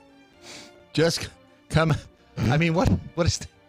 Come out. We won't charge you with felony ass slapping. What? So all he did was not pay for... I get that. That's not legal, but why do you go and barricade yourself in a hotel room with a bow and arrow? Don't. I would with hookers and beer. Exactly. I mean, it doesn't even say if he had any alcohol. Moving right along, in London, researchers have been trying to figure out why zebras have stripes. And it could be to keep the flies away. That is the conclusion of scientists from the University of Bristol and the University of California at Davis, who dressed horses in black and white striped coats to help determine why zebras have said stripes. Researchers found that fewer horseflies landed on the cloaked horses than on the ones without the striped coat, suggesting that maybe those stripes offer protection from blood-sucking insects and women who can spread disease. I could follow that because flies got 20 eyes or something, so if you're seeing bars and like a barcode, it's going to confuse you a little bit. There you go. All right. Camouflage in plain sight. Absolutely. Standing right there. Now, is it black on white or white on black? It's racist. A college lacrosse player is being forced to sit on the sidelines because he's got a big head and nobody can find a helmet big enough to protect it. Wheaton College freshman Alex Chu said that without a helmet approved by the NCAA, he's permitted only to run sprints with the team and cannot play in games when the season begins. Lacrosse is kind of my whole life, Chu said. I can't remember ever going this long without playing. I don't know if that's what he sounds like or not, but that's... Lacrosse is my whole life. I cannot remember. Yeah, he sounds Asian. Do Asians play lacrosse? I don't know. While Chu was in Nipmuc Regional High School, must be an Indian name. In Massachusetts, according to the newspaper up there, he wore a helmet made by a local manufacturer that fused the front and back of two different helmets. With the fabricator now out of business, he awaits one of the two main manufacturers of lacrosse helmets. There's two manufacturers of lacrosse helmets. I don't know. So he has a really big head. Moving right along, top officials of the Chinese space program have expressed doubt that the American moon landings ever happened. According to the Stanley Kubrick. Beijing Daily Express, more than 2,000 high-ranking officials of the Chinese Communist Party have signed a petition asking explanations from the American government concerning the American moon landings after doubts arose that the Apollo moon landings ever even happened. I don't think they did. The allegations have come up after recent analysis of pictures taken from the Chinese Chang'e 4 probe that allegedly found no traces of the American moon landings existing on the moon. Several high-ranking members of the Chinese Communist Party even stated publicly that these latest findings proved without a doubt that the moon landings were an elaborately orchestrated hoax to fool the world about America's space program capabilities. What would we even need to go to the moon for? Beer storage? Okay, it's cold. Okay, I get on that, but I think Stanley Kubrick, that was a hoax. Didn't you? What was it? Room 2 something, whatever. SpaceX just launched a private thing going up there. It's going to land on the moon. I think it's in the air right now. Okay. It's headed to the moon. I can see that now. I can see that now. I can't see it back then. And it's all over The Shining. It's all over The Shining with the kid. He had like Apollo on his shirt. That's right. And then the room number was like 2 something or whatever. Yeah. And you know the office where Jack Nicholson goes in The Shining for the interview? Okay. Now this is when you watch this movie, there's a window in the guy's office. Sure. Looking outside. But if you sit there and look at the wide shot, it's not possible for there to be an exterior window in that office. Because that office should be facing the interior of the hotel. Wendy. It's weird. Darling. It's another Sean Connery. Light of my life. I'm just going to bash your brains in. Here's Johnny. See, if only she listened. Right? Moving along, a couple is deciding to sue an abortion clinic for the cost of raising a baby after an unsuccessful termination. Bianca Coons and partner Cristobal Ruiz, possibly from Guatemala, drove 700 miles from Idaho to Albuquerque, New Mexico in February a couple of years ago to abort six-week-old fetus they say they could not afford to keep. Coons went to a Planned Parenthood clinic where she was given an abortion pill. She was rushed to her local emergency room the next day suffering extreme nausea, was shocked to be told the fetus was fine and still had a strong heartbeat. The doctor contacted Planned Parenthood, who said Coons should be taking the second part of the medication, which she did, but that also failed. And then they offered her a second dose of the second medication, but she could not afford to return to said clinic. So now they are suing the clinic for $765,000 in damages. I knew they shouldn't have taken that left turn at Albuquerque. And Melissa Jack Hole says it's room 237. And there you have it.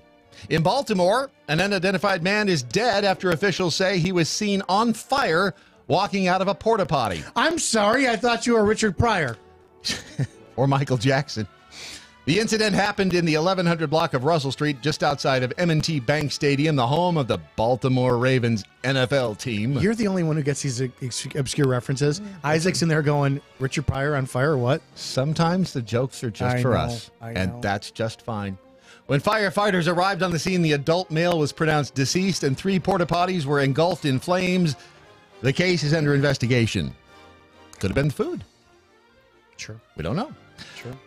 In New Jersey, a man who bought a lottery ticket at the last possible minute found out it was perfect timing when he won $1 million. Ryan Seller of North Plainfield decided to buy a few Powerball tickets Saturday when the jackpot reached $260 million. He said he bought the ticket at a liquor store seconds before the store shut down the lottery register for the night. Again, this things that will never happen to us, part 7.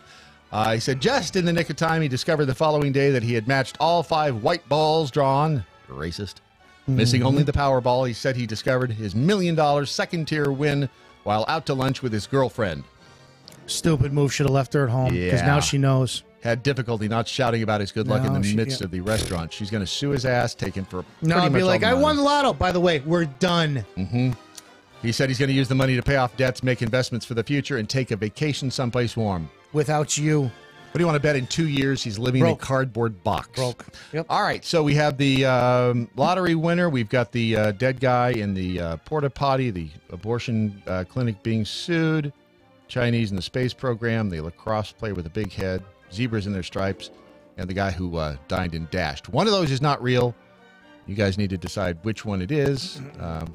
But before you do, time to take a little coffee break. APR Coffee, that is American Pride Roasters coffee, AmericanPrideRoasters.com. And I still, as I said yesterday, I got a nice text from DM. DMXDM is the somebody slid in your DMs? Proprietor. Oh, his name is DM. Okay. His name's actually Dave Matthews, like the band. Oh. But DM, so it would be Dave Matthews X Des Moines. He used to live in Des Moines. Very good. DMXDM. Let's see here. He sent, it was just the other night. It was Monday night. He said, hey, I don't need anything. Just Monday nights during bowling league was when I checked in on Doc. Aww. Only time during the week I had a little guaranteed break, so it's only fitting. We're praying for you. Just keep swimming. I thought that was very sweet. That's very nice and emotional stuff. It's, and let me just tell you that Doc, after importing his contacts into my phone, because otherwise no one was going to have them, Doc stayed in contact with more of the listeners and the sponsors of this program and this platform and him. I've never seen that happen. I'm impressed with all of you guys. The relationship that, and this is a little bit of breaking the third wall here. Anytime that one of the Jack Holes anytime the Jack Holes reach out to me, they'll talk about how they communicate with you guys. I mean, Matt, you saw on Facebook or social media, Matt went to looks like get drinks with some listeners the other day. I'm really impressed with how everyone is. No one is above communicating with the listeners. The Jackals are all great except for that one. They scare the shit out of me. One guy, he's just a douche. But other than that, I mean, the Jackals are great. So those are the kind of people you're dealing with when you patronize AmericanPrideRoasters.com. They're good people. Good people running an honest, good, hardworking American business. So damn it, buy some coffee, would you? AmericanPrideRoasters.com, APR Coffee. It is the best. All right, we've come to that point in the program where you must decide which of the previous stories is not real. Isaac, which one do you think isn't real? The zebra stripes. Zebra with stripes? I'm going to go with the lottery guy. So we got the zebra stripes and the lottery guy. You're both wrong. I win today. It is the Chinese space program. They never said it. They have not cast any aspersions on the American space program of any kind. So you see, they really did do the research on the zebra. Chinese are coming. Aha. Yes. Yes, they are. And those, my friends, are your headlines for today. Oh, very sad.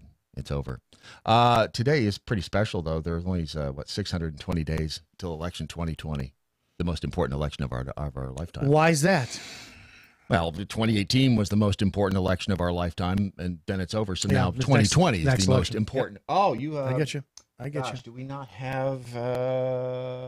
We don't have it in here anymore. That's what she said. Right. Shoot, the most important election. Doggone it. Yeah, there was one of the Jackhole sent in a song, a little jingle about the most important election of our lifetime.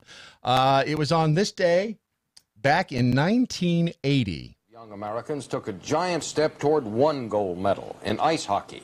They astounded the experts by beating the veteran Soviet team 4-3, and they can win America's first gold medal in hockey in more than 20 years if they beat a strong team from Finland tomorrow. I saw the movie. I saw the movie. Kurt Russell. Yeah. Now, did they go on to win? I can't remember. I don't recall. It was 1980. I was 5 years old. I didn't give a rat's ass about hockey. Right. I know. Exactly. And unfortunately, growing up, I didn't either because the Blackhawks were owned by the Wirtzes, and friggin' they didn't put the home games on television. Mm-hmm. So, it's like you had to be a real diehard hockey fan. Right. And now everybody and their mother's a Blackhawks fan in Chicago, so I don't care. 1990, these guys were in the news. Oh, yeah. Hey. Oh. Milli Vanilli. I am Millie, you're Vanilli. Uh-huh. They won the Best New Artist Grammy. See, we can't even have fun with that today. You and I can't put on a couple dreads. No. We can't put a little dark foundation on our skin. Oh, you guys doing blackface over there at MoJo 50? Mm-hmm. Yeah, we get in trouble. We end up under the bus or the train. Isaac, do you remember Milli Hanging Vanilli? from a tree. Here they come. Wow. Not really. That's Milli Vanilli. By the way, they weren't real. Here's the deal, though. When you think about it, what's the real scam? Who did they hurt? The hurt? What? I see what you're saying. But I guess the Grammys were pissed that they've done it before. Do you remember? They got scammed. Okay. Do you remember? Right. Do you remember the Freedom Williams video? CNC Music Factory, their big hit. The woman who did the background vocals is a very, very large black woman. But on the video, they replaced her with a skinny, very attractive female. Did they really? Sure did. So they didn't like some. You think a little 110-pound female is going to get some pipes like that out of her? They didn't want the BBW? No, she got some gospel pipes on there singing that song. And no. Nope. So I'm trying to remember the name of that song. It was things. No, it's not things that make you go. Gonna make you sweat. Gonna make you sweat. That's right. Yes, gonna make you sweat. Yeah, those were the days. That was music. Let me tell you. Damn it, kids today don't know what real music is, but that was music. Okay, you know what? Thanks, Jack Coles. I appreciate it. Melissa Sippy says that, fact check, Mike's Nesmith's mother did not invent crazy glue. She invented liquid paper. I get it. That's okay. Thank you. I appreciate that. You know what you could do with that liquid paper? I wanted to read this because, again, Jack Hole's amazing people, and Dana sent this in. She said, I started listening to Doc in 2014, not long after I was diagnosed with stage 4 breast cancer. I had my left breast removed, 10 lymph nodes. As the cancer spread into my lymph nodes, I started chemotherapy and radiation shortly after my mastectomy. Doc gave me laughter. I had something good to look forward to every day. He taught me to laugh at myself, to find humor in even the darkest moments, and it worked great as an icebreaker when people didn't know what to say. Because let's face it, it can be uncomfortable talking to someone who's sick. Cancer was not going to define me. I am and always will be Dana. I was cancer-free only a year and a half before cancer decided it missed me. It's time it spread to small but numerous places, and as I tell people, I'm not letting my husband off the hook that easy. I can't imagine being sick again and going through another major surgery without hearing Doc's voice and laughter in the morning. I had a total hysterectomy this time around, so I just tell people I'm transitioning and I'm halfway there. I know this sounds strange, but there was something about his voice that was cathartic and soothing. Or it was the chemo and radiation destroying brain cells, one or the other. At the same time, you're learning about news topics of the day. You're also laughing. And the most important thing Doc taught me, $20, same as downtown. I'm happy to report I'm in remission. I wasn't supposed to live this long. I was given a new medication. My doctors couldn't believe how well I was doing, but we all have a price on our head. I found out my price tag. Each day is a gift, and nobody can take that away. Damn it, I almost got through it. Thank you, Doc. You gave me laughter and a light in the darkest moments of my life. Those are the people. Those are the feelings. That is what Doc brought to the world. Pretty amazing when you think about it. He did have a sex voice. He did. I am straight, but I'm going to tell you. I had a crush on his voice for years before I met Doc. He had that vocal quality that was it was amazing. And it was very, very soothing, especially when he stood next to you and whispered in your ear. Except he usually had his hand on your wallet and he was trying to get that, or he'd take your watch, or stuff a bug in your back pocket, or give you a wedgie. Sure there was a bug? Could have been. But thank you, Dana, for the letter, and thanks for letting us share that, because that's the kind of thing that makes us almost seem human. And thanks to hear about your health, too. Glad you're doing good. Yep, That's absolutely. a warrior. You kicked that cancer's ass. You know what Doc took every day? And just like everybody else, he was struggling with his weight. Riduzone. So if you go to riduzone.com, you can see the actual bottle of Riduzone that Doc touched every day and took a. I'm just saying that. You can't really see the bottle, but it'll get people to go there. So if you go to riduzone.com, you'll find out about the OEA molecule. It's a molecule that is actually natural in the human body. It's you find it a lot in the Mediterranean diet, and it's one of those things. Like we were talking with Gwen yesterday about the fact that you've got to. It's all about lifestyle. I mean, you can't take Riduzone and then live off Hershey bars all day. You're still going to be fat at the end of all that. You'd be a happy fat guy. Yeah, you'd be happy with chocolate. But when you are in that place in your mind, you're ready to make a change, you want to get in shape, you want to lose some fat, Riduzone could be the secret weapon you're looking for. It's not a magic bullet, but it is what I would call a tool in the tool chest, as it were. Riduzone.com. All right, we will keep things as normal as the new normal can be. Coming up here in a second, we will have a vintage episode of Friday Leftovers with Doc, which means that we get to sit here and laugh for 25 minutes. So we will do that next here on this Doc Thompson's Daily Mojo.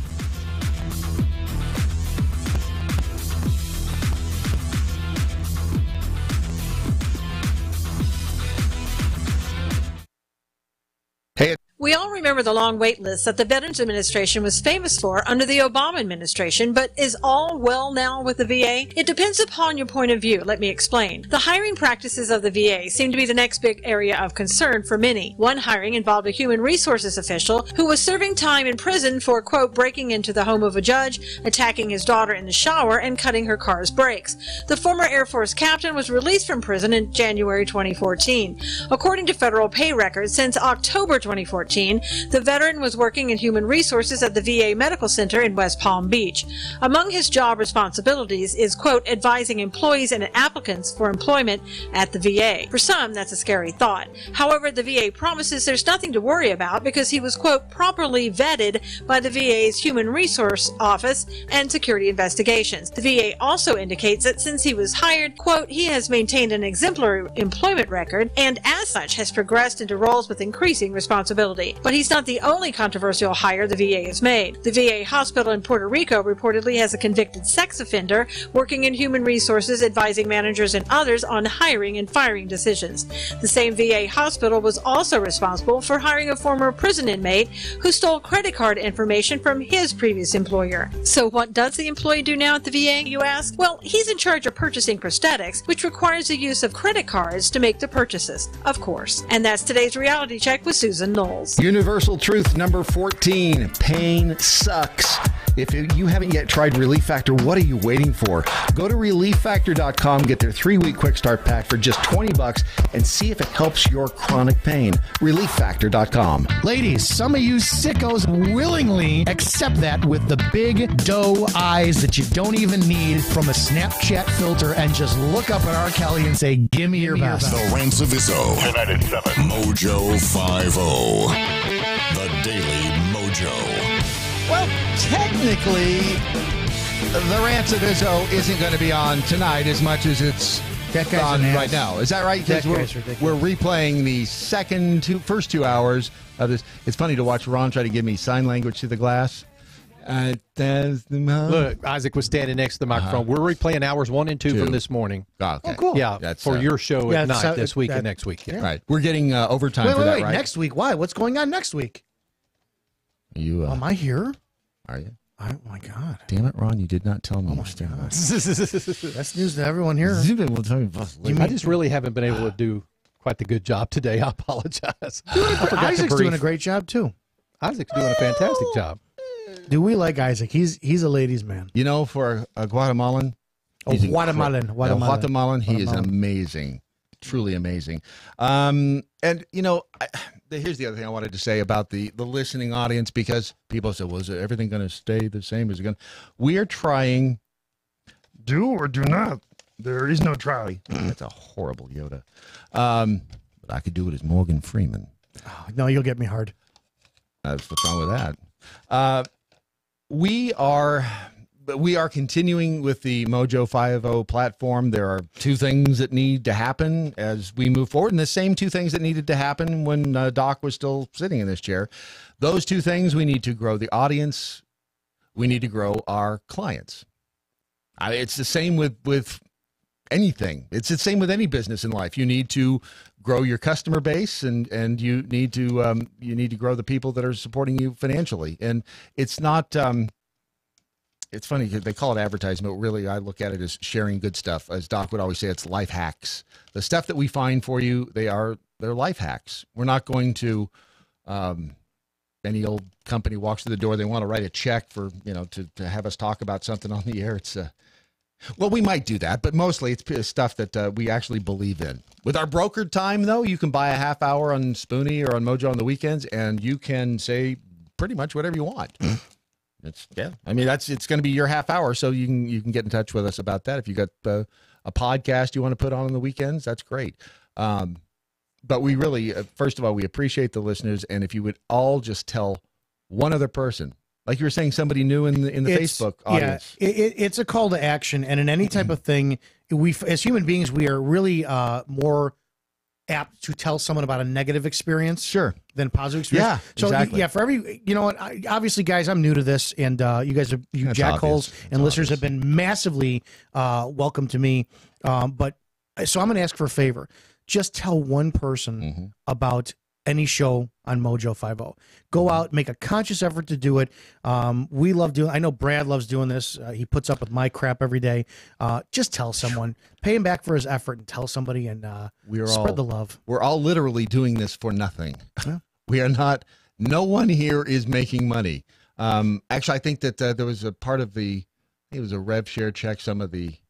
I think somebody got $100. I owed somebody money. But we're not making money on this yet. And obviously the 3 things that were at the base of this company, the 3 pillars, were do good in the world, have fun, and make money. Those were the 3 pillars of this business when Cuddle Me Buff LLC was begun. And we continue on that path. With your help, we could build it, and we could have a live studio audience. We need, that's what we need. We need bikini models sitting on the couch and a hot tub. There you go. I think that would fall under. Even if some dudes, actually, that's doing some good. I think even if some dudes want to wear bikinis, I don't care. I'm not going to discriminate. Nope, absolutely not. So, thank you so much for listening. Tell one other person about it, and we'll keep this thing moving down the tracks. Speaking of tracks, here is a vintage episode of Friday Leftovers with the one, the only, Doc Thompson. And now, Doc Thompson presents the Friday Leftovers. These are the great stories we didn't get to earlier in the week, so we will get to them now. And I hate to do this, but we have to start off with a sad story. And I caution Brad, Ron, whatever your name is, to treat this story with the appropriate amount of respect. Understood. All right? Understood. Florida man was killed. He was shot to death. Sad. Trying to steal a cop car with the cop inside. And that's, that's really just, You know, when you do that, I'm all choked up here. No, when you do that, that's when shooting becomes funny because you're an idiot. After Hurricane Michael made landfall, and people began to loot. The man, I guess, was out looting. A neighbor even yelled out to him, "Wow, what are you doing?" And he yells back, "Oh, I'm looting." And then proceeded to loot. Yeah. Then, as part of the looting, proceeded to try to steal a cop car. Yeah, that's that had a cop in it. That's just not right. With the lights flashing.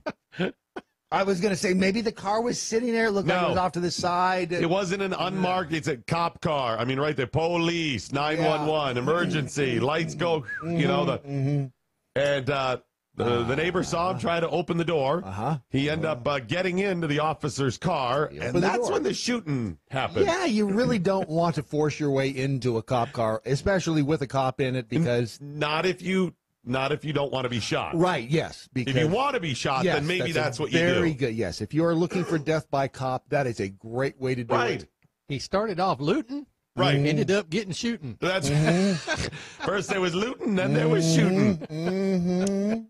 So let me offer this pro criminal tip number 2668. Cop cars are usually driven by cops. That's primarily who drives them. Wow, hold on, I'm going to make a note So of that. if you don't want to be around cops, have interactions with cops, then you also avoid the cop cars. And the nice thing about that, they're usually real bright with the lights. So they kind of telegraph that they're coming here, right? That's true. That's a good point. That's very good. Wow, I hate to do this with Friday leftovers and all, and it's a jovial Friday and so much, but I have another sad story. And why are you bringing us down? I'm sorry to do this. I just hope Ron, whatever, Brad, please treat this story with the proper amount of respect. Okay. Please give it the proper amount of respect. All right. Police in Kent, Washington said a woman was hit and killed by an SUV this last weekend. That's sad. That is very sad. She had lied down in the road. Wait, what? She lied down on the road, was hit by the SUV. She lied down during an argument with her husband. Wow.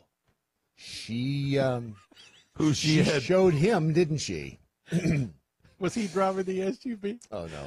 No, but she had to hit him with a meat tenderizer just because. Wow. So upsetting. Are you crying? It sounds like I'm laughing, but I'm really just are you laughing crying? My eyes are watering. Choking up because it's so sad, so sad. Was that a meat tenderizer in your pocket, or are you just? I think we all have. We can all visualize this, right? Yes. Ow! What did you pim? Then you get into the argument. That's it. I'm lying down in the road. You don't love me. You don't even care if I die. But wait, don't lie down in the road, honey. What do you get? You're gonna get hit. I'm just gonna lie to you. What do you care? I'll show you. I'll show you. I have a question. Who's gonna make him sandwiches now? That's a good question. You know what? You guys make light of it, and that's why I'm really upset. This is a guy who's not getting any sandwiches anymore. Damn, there is a sad part to this. Yes, it is. You just had to look for it. You squirreled out the sad part. That was it. The woman's husband had called 911 to report that she was hitting, with a meat tenderizer. When cops got there, they found the woman dead on the side of the road after being run over by a Ford Expedition. Oh, that's adding insult to injury right there. They learned that she had been chasing her husband around with the meat tenderizer, but stopped in the middle of the argument to prove a point to him, I guess. Wow. And lay down in the road before being hit. Now, the driver who hit her had actually had a couple of drinks. Feel horrible for him because what did they do lying in the road? They talked to the driver who told him he didn't even know he'd hit anybody. Only stopped because he saw people waving at him in the mirror. How can you run over somebody and not know you hit something? And all drunked up there. There's that. Man, that gives a whole new meaning to the Ford acronym. Found on road death. Wow. And for anybody who's just joining the program, it's like this every day. So if you're easily offended, you might want to just click. It's not what we do here. No. It's like hanging, like holding your hand and making you feel that's not us. Turns out the man was drunk at the time. He was arrested for drunk driving and vehicular homicide. I really feel bad for that guy. He was caught up in a lover's quarrel. A man in Peru was mapping a trip and used Google Street View site to give him a better idea of his route. That's a good idea. Mapping it out. You want to know what it looks like? Yes, absolutely. He's looking at the pictures down the road, and that's when he stumbled upon something odd. An image of a woman on a bench with the guy laying across her lap. And the woman looked a little bit familiar to him, and I looked a little closer, and it was his wife. Oh, with some dude lying on her lap. Wait, that's awkward. Yes, it is. Right yeah, there. It wasn't him lying on her lap. Some other dude. Now, even though they blur out the woman's face, he recognized her because based on her clothing and her appearance and whatnot. Right. Yep. The photo was taken back in 2013. That means, oh my, for 5 years she's been hiding that she's been stepping out, and he found out because of Google Street View. Nice. Google Street View has been bringing people together and breaking them up for years. That's pretty good. That is good. He shared the photo on Facebook. That's how he approached her on this, which I love. What? Right? Why are you mad No, at me? if you're gonna, it's out in public anyway. You put this Yes. out there. Hey. Yeah. This looks like Charlotte. See, she's out there stepping out on me. There's the birthmark right there. She eventually admitted that she had been unfaithful, and he divorced her. Oh, I was going to say, didn't they just have a big long discussion and he forgave her? Nope. He didn't even have to wait for the meat tenderizer or the SUV. You know, my biggest takeaway in this story is that Peru has been mapped by Google. That is interesting. The streets of That is Peru. fascinating because you'd think there'd be too many potholes and they wouldn't be able to actually get a vehicle down there. But I don't know where Peru is. I know where, like, Peru, Indiana is. It's in the Wabash Valley. But Peru's I don't that know. way. Peru is over that way toward the control room and off that way. So wow, That's Google. if They're we really ever go- taking over. Yes, they are. But that's a good reason to, when you see the Google Earth truck, hide. That's right. Hide. 47-year-old Joseph Surecki was arrested for battery against his girlfriend. It's not good. The girlfriend told St. Lucie County sheriffs that Surecki was drunk on the living room floor when she got home from work. It was a brutal attack. Surecki, when she got there and saw him drunk on the floor, he continued to be belligerent, but then the brutal attack began. Okay, remember, he was arrested for battery. Right, he's on the floor. He's on the phone. He's belligerent. He grabbed her arm and then proceeded to give her a wet willy. No, he did. I know, Ron. I'm Those sorry. are the damn worst. I know. man. I should have cautioned the audience here on this. I mean, it's very graphic. Is that your finger or your tongue? No, your finger. Your Your finger. finger. Okay. All right. He just shoved it in there, and then he continued sticking his dampened finger in her ear repeatedly, wet willying her. Moistened. Yeah, his moistened finger. Moistened finger. Yes. He, they called the cops. The daughter confirmed exactly what happened. She said he was drunk and belligerent, and then the wet willying began. You can use that as a verb, right? Yes, actually you can. Yes. Is it willying or to have wet willied? I guess that's the past tense then. Have you ever Sounds been? better Have you if ever you're been wet wet willied. willied? Yeah. Oh yeah, I've been wet willied. Oh, that, yes. I've had someone stick their moistened finger in my ear. Yeah. I knew this guy named Bill. Surecki admitted he was drunk. That was his excuse. So That's surprising that he was drunk. That you would assault somebody like that. I'm shocked that the only shocking part about the story is that this was not said about Brett Kavanaugh. If you dig deep enough, it probably did. Yeah. Noogies. There were Indian burns. He, there was a swirly at one point. held me in a headlock Me and too. was rubbing his knuckles on my head. Hashtag wet willy too. Very He embarrassing. snapped me with a towel a couple of times. Horrible. More of your Friday leftovers coming up, but in the meantime, please share all across social media what you've learned by using the hashtag What I Learned Today. Life, liberty, and the pursuit of mojo. Mojo 50.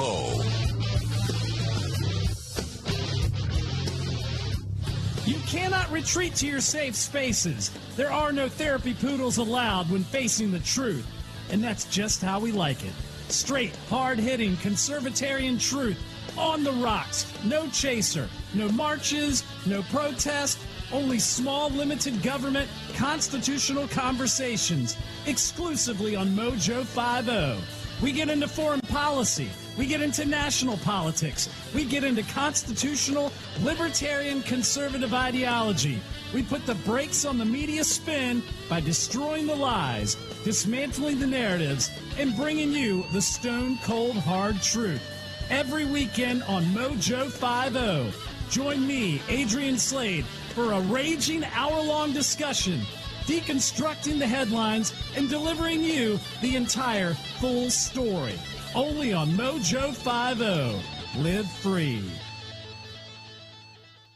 Dating today with all the crazies out there has to be nuts. Yes, it really would. Wouldn't it be nice if there was a place you could go to find people who think like you do? Like me, like libertarians and conservatives? Right? There is. WeThePeople.dating. Amazing. What a genius idea. This is a site that you can go to if you're single and you are looking for somebody who you know you're going to think the same way, as for, from a political freedom standpoint.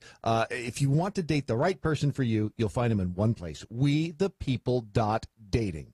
Hey guys, Matt Locke, the Conservative Cartel. I'd like to take a minute and tell you about a new weight loss product that's instantly becoming part of the MoJo 50 family. It was launched by a Dallas area company who had taken the good stuff in olive oil and created a patented product that helps people control their appetite and lose weight. It's also a big help to keep the weight off. A 6-year study of former contestants from The Biggest Loser showed that when you lose weight, your body actually thinks something bad has happened, and it fights back by slowing your metabolism and boosting your appetite. One Ridge's Own client, Sarah, recently lost over 100 pounds. While she looks amazing, she has been struggling every day with cravings. Now that she's taking Ridge's Own, she says it's so much easier to control her appetite and she's not thinking about food all day. Ridge's Own contains a patented ingredient that has been shown to boost metabolism and reduce appetite while helping you burn fat. For a short time, we have a 30% off deal for our show. Just go to ridgezone.com, RIDUZONE.com, and enter the code MATT, M-A-T-T. That's Ridgezone, RIDUZONE.com.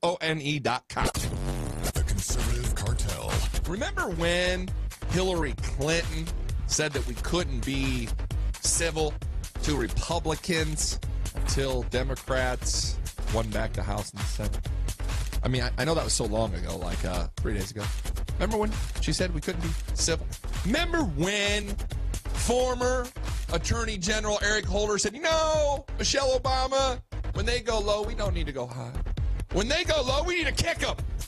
Oh, Eric Holder says, you guys, I really didn't mean wink, wink, wink, left, kick them. I didn't mean wink, wink, wink, kick them. I didn't mean physically. Why do you think they did that? I said this on the program, I think Friday or Monday. This is a call to action out of leaders from the Democratic Party. They know they're in trouble. They know the numbers aren't going to be there. They know there's not going to be a blue wave. So what do now? They're calling their followers to action. Never Forgotten Apparel is more than just a premium women's and men's clothing line. It's a movement to remind us to wear American-made and serve those who serve us, our heroes. Never Forgotten Apparel gives 20% of their total sales to nonprofits that support homeless veterans and off-duty firefighters, and 50% to individual veterans and firefighters in need nationwide. Check out neverforgottenapparel.com, use promo code DOC, and get 15% off your purchase. That's neverforgottenapparel.com. Doc Thompson and Bradley J. Staggs continuing your Friday leftovers on this Daily Mojo. Police are searching for a robbery suspect who, after holding up a Subway restaurant, went back in. Must have been strong. He robbed the restaurant and fled and went back inside. For what purpose, Brad Staggs? I'm going to guess that he was hungry. He forgot his sandwich. Yes. So he orders the sandwich, proceeds to rob the place, and then, I forgot my sandwich. I got to go back. So really the fail here was forgetting it, not going back in, because after all, he went back in for a second. It was a good reason to go back in. I'm not the failure, maybe choosing Subway. They used to be good. They were back in the day. Not horrible, but I'm just saying, are there better sub options? Hot and ready. No, sub options. So what? Hot and ready. If you had to pick a sub place, what are you picking? I'm going Jimmy John's over there. I do like Jimmy John's. I've never been to the Cosmic so-and-so's. Freakishly fast. Firehouse subs is okay, but they're expensive. I think Firehouse is a little weak. It's just they're expensive. But the best. I'm going to tell you right now, and you probably never even had them because they're only in half the country. All right. Is Penn Station. Who hasn't had Penn Station subs? You've not had it. Oh, they're great. They're the best. Penn Station is extra onion legit. and mayo. 34-year-old Zachary Miller was waiting for a sandwich at a Subway location when he suddenly jumped over the counter, demanded cash, and opened the cash register. He was able to get about $100 and fled out the door, and then forgot my sandwich. Went back inside to get it. Because he went back, people got his license plate. He had already had 2 warrants out for his arrest, so Zach not be doing good today. I wonder if it was a spur-of-the-moment decision. I mean, that's possible. Opportunity. He's standing there. And just look at these morons. Yes. I can make off with this stuff All I got to do easily. is jump over the counter and get the money, and I'm out of here. Got to get the sandwich, too, though. There's your failure. He wasn't thinking. Cops responded to a disturbance Monday at a gender reveal party. Now, hold on a second. Gender reveal parties are kind of a new phenomenon. Uh-huh. But they can be easily confused with other gender reveal parties. So, for example, you think gender reveal, probably think babies. Yeah, well, yeah. I mean, we're having a baby, and we're telling you it's a boy. What other kind of gender reveal party? Caitlyn Jenner. Oh, really? They're doing... Oh, great. I got to tell you guys something. I'm really a chick. Right? I mean, didn't Caitlyn Jenner With have a smile this wide? Right, Caitlyn Jenner had a gender reveal party on ABC. Unfortunately. Right? Sort of, yeah. Okay, well, I'm just saying. So they responded Monday to a disturbance at a gender reveal party at the Applebee's in Boardman, Ohio. And you have not lived until you've been to the Applebee's at Boardman, Ohio. Especially this time of year. Yeah. The good news for the people in Boardman, Youngstown is so close because they're like, oh, thank God, they look fabulous. Anyway, apparently the manager wanted a group not to use confetti poppers as part of the gender reveal. Okay, I can understand. They were going to that. do, and I don't know if they were the little ones or something. Yeah, I think they're the little ones that look. You pull the string up, but they were color coded, so you can go. It's a boy because it's blue. Okay, right. Why does it have to be blue if it's a boy? I'm just as an example. Good grief. They said, hey, we don't want you popping that stuff in here because there's going to get confetti all over the place, something like that. Told them to take it outside. So they took it outside, and then they blew them all off, and the Would you say what? They popped the pop. That's not helping. No. Anyways, it ended up with blue confetti all over the parking lot, on some of the cars, on the sidewalk, the building. People. So the manager came out and said, hey, you got to clean this up. That's when the fun happened. That's when the party goers started yelling and throwing menus at the workers. Some of the party goers were screaming, I'm going to beat your ass. One of them told the hostess that they were going to F her up. Wow. And then they failed to pay at least one of the bills, $31.81. The restaurant released a statement after all of this went down that said it was an unfortunate incident. You know, those gender reveal parties, they attract crazies. That's what they do. I want my crazy back, crazy back, crazy back. I want my crazy back, crazy back. Blue stuff gets all over everything. That's horrible. Really I just love the restaurants and other businesses when stuff go wrong, that they're worried. Nobody is saying, honey, I was thinking about going to that Applebee's tonight to get some of those baby back ribs, but I've heard they've had some trouble there recently. What with these wild gender reveal parties? Let's not go. Yeah, no one ever said no one's. You're thinking, okay, it's a one-off. Those incidents happen. But they feel so concerned about the image of their restaurant that they have. Yes, we want everybody to know this is not what normally happens at an Applebee's. We want you to know. We don't have people throwing menus. This was a random, unfortunate incident. Peas in the parking lot.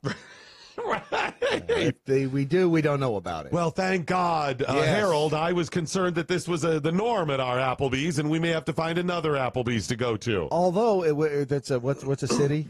Boardman. I mean, that may be the best thing that ever happened to them there. It's exciting. Yes, it really is. No longer will you have bored men. Nope. Not with crap going down at the Applebee's. Nope. Harold, I understand there's been some trouble at our neighborhood Applebee's. Let's go have dinner. It's the neighborhood grill. It's gone down there, and seems like it's gone downhill now. Quite. I'm just concerned for our future safety. Maybe we just start going to Chili's. I think we should just move to Youngstown. Nobody wants that. Sorry, Youngstown. You know it's true. I love you, but it's true. Sad, but true. All right, so that's what's going on at your Applebee's restaurant. We have more of your Friday leftovers to get to. Make sure to get your comments in via social media. Please sign up for a MeWe account today, MeWe.com, and post in our little chat room there. Yep. And also get the tweets in and post on Facebook using the hashtag What I Learned Today. Now a brief musical interlude.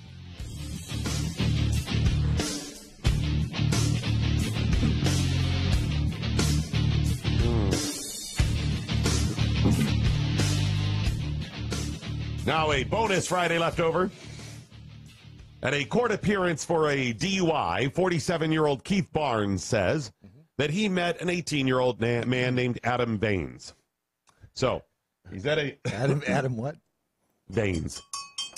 I don't know. Just brought things to mind. So the 47-year-old was talking to cops, and he said, here's how all of it went down. I was at my DUI appearance at the courthouse.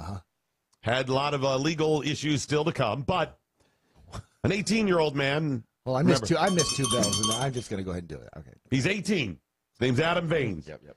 He strikes up a conversation and says that he's a former state trooper at the age of 18. Possible. But retired. Getting less and less likely. On disability. Really unlikely. And then said, hey, I can fix that ticket for you. I can make all this go away. He's lying. What? He's lying at that point. Well, Barnes said, all right, sounds great. About a week later, he saw Baines again at a local restaurant, and Baines introduced him to an older man that he said was the retired state police commissioner, John.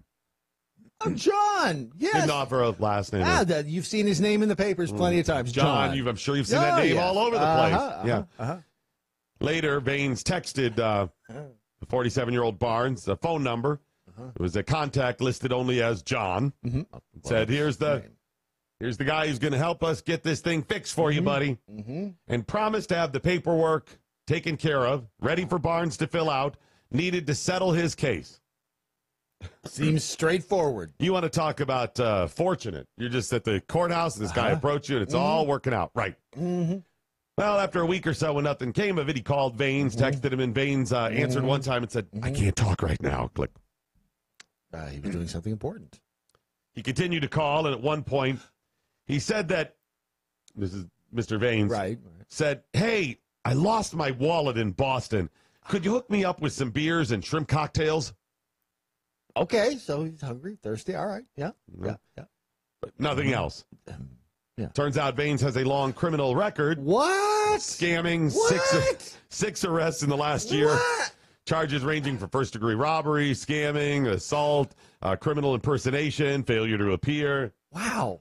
We should find that guy, write him a check. If you cannot trust a random guy who approaches you at a courthouse and offers to fix your DUI ticket, who can you trust in this world? Exactly. What is it coming to in this?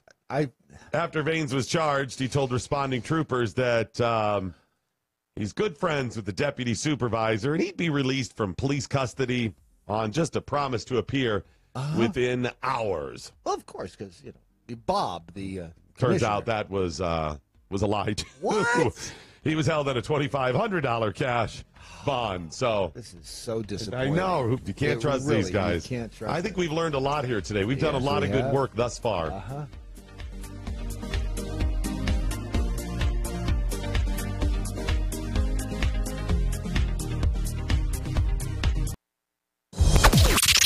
This is the seditious, rabble-rousing, liberty-loving, home of fun, entertaining, and compelling talk.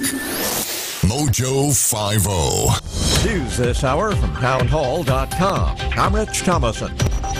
The state election board ordering a rerun of an undecided congressional race in North Carolina. The decision comes after the Republican in that contest ended his quest to be declared the victor and called for a new election. Mark Harris has told the North Carolina Election Board that he's ending his fight to be declared the winner of the 9th Congressional District. Through the testimony I've listened to over the past 3 days, I believe a new election should be called. Harris had held a slim lead over Democrat Dan McCready after the election in November, but the state refused to certify the election as allegations of ballot fraud began to surface. Bob Agnew reporting. A federal judge ordering veteran national political consultant Roger Stone to keep quiet about his criminal case. Outside a Washington federal courthouse, 66-year-old Roger Stone, a longtime political operative, took the witness stand to try to explain why he posted a photo of District Judge Amy Berman Jackson with an image that appeared to be the crosshairs of a gun. He later said the image was really a logo. Regardless, the judge rejected his apology and said he would pose a danger to others unless she imposed a gag order,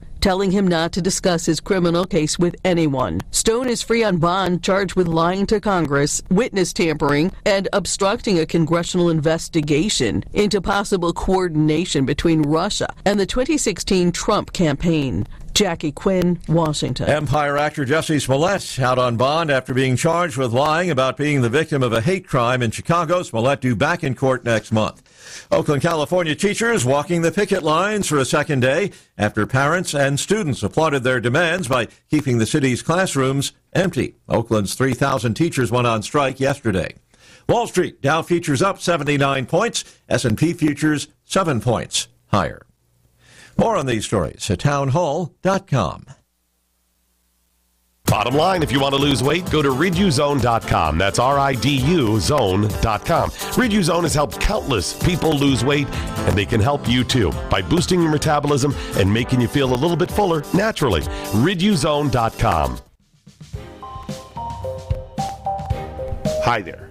This is Watson Prunier, host of Battle for Freedom on MoJo 50 Radio. Battle for Freedom is an endeavor about freeing people from the illusion of tribalism. Tribalism is the political presupposition that remains as one of the biggest anchors to gridlock and stalemate in society today. Most people do not even realize how they are tied to their ethnicity, their gender, sexual preference, and political party. Most conservatives believe that identity politics is solely an issue with liberals, and that's furthest from the truth. That's why I broadcast live on MoJo 50 Radio, Mondays and Fridays at 10 p.m. Eastern Standard Time. This is to reach anyone willing to be set free with the truth. Tell your friends about this Caucasianly challenged Christian host on MoJo 50 Radio. Battle for Freedom, Mondays and Fridays at 10 p.m. Eastern Standard Time. Well, let's talk about the Golden Globes. Christian Bale said Satan inspired him playing Dick Cheney. Did Satan also inspire him to assault his wife, his sister, and his mother? Did Satan also inspire that? Just asking. Brandon Morse, today at 1. MoJo 50. There's a better way to meet people without having to suffer through all the crazies. Weed out all the nutty people with WeThePeople.dating. That's WeThePeople.dating. It's easy to find a liberty-minded match, and it takes less than a minute to create a free account and begin browsing through over 11 million monthly subscribers. Look, we all know the success of a relationship hinges on the core shared values of a couple. So check out WeThePeople.dating. Sign up and start dating today. WeThePeople.dating. Life, liberty, and the pursuit of a partner. Rebel rousers, instigators, troublemakers, freaks, agitators, fanatics, scallywags, scamps, firebrands, rogues, scoundrels, MoJo sexuals. MoJo 50.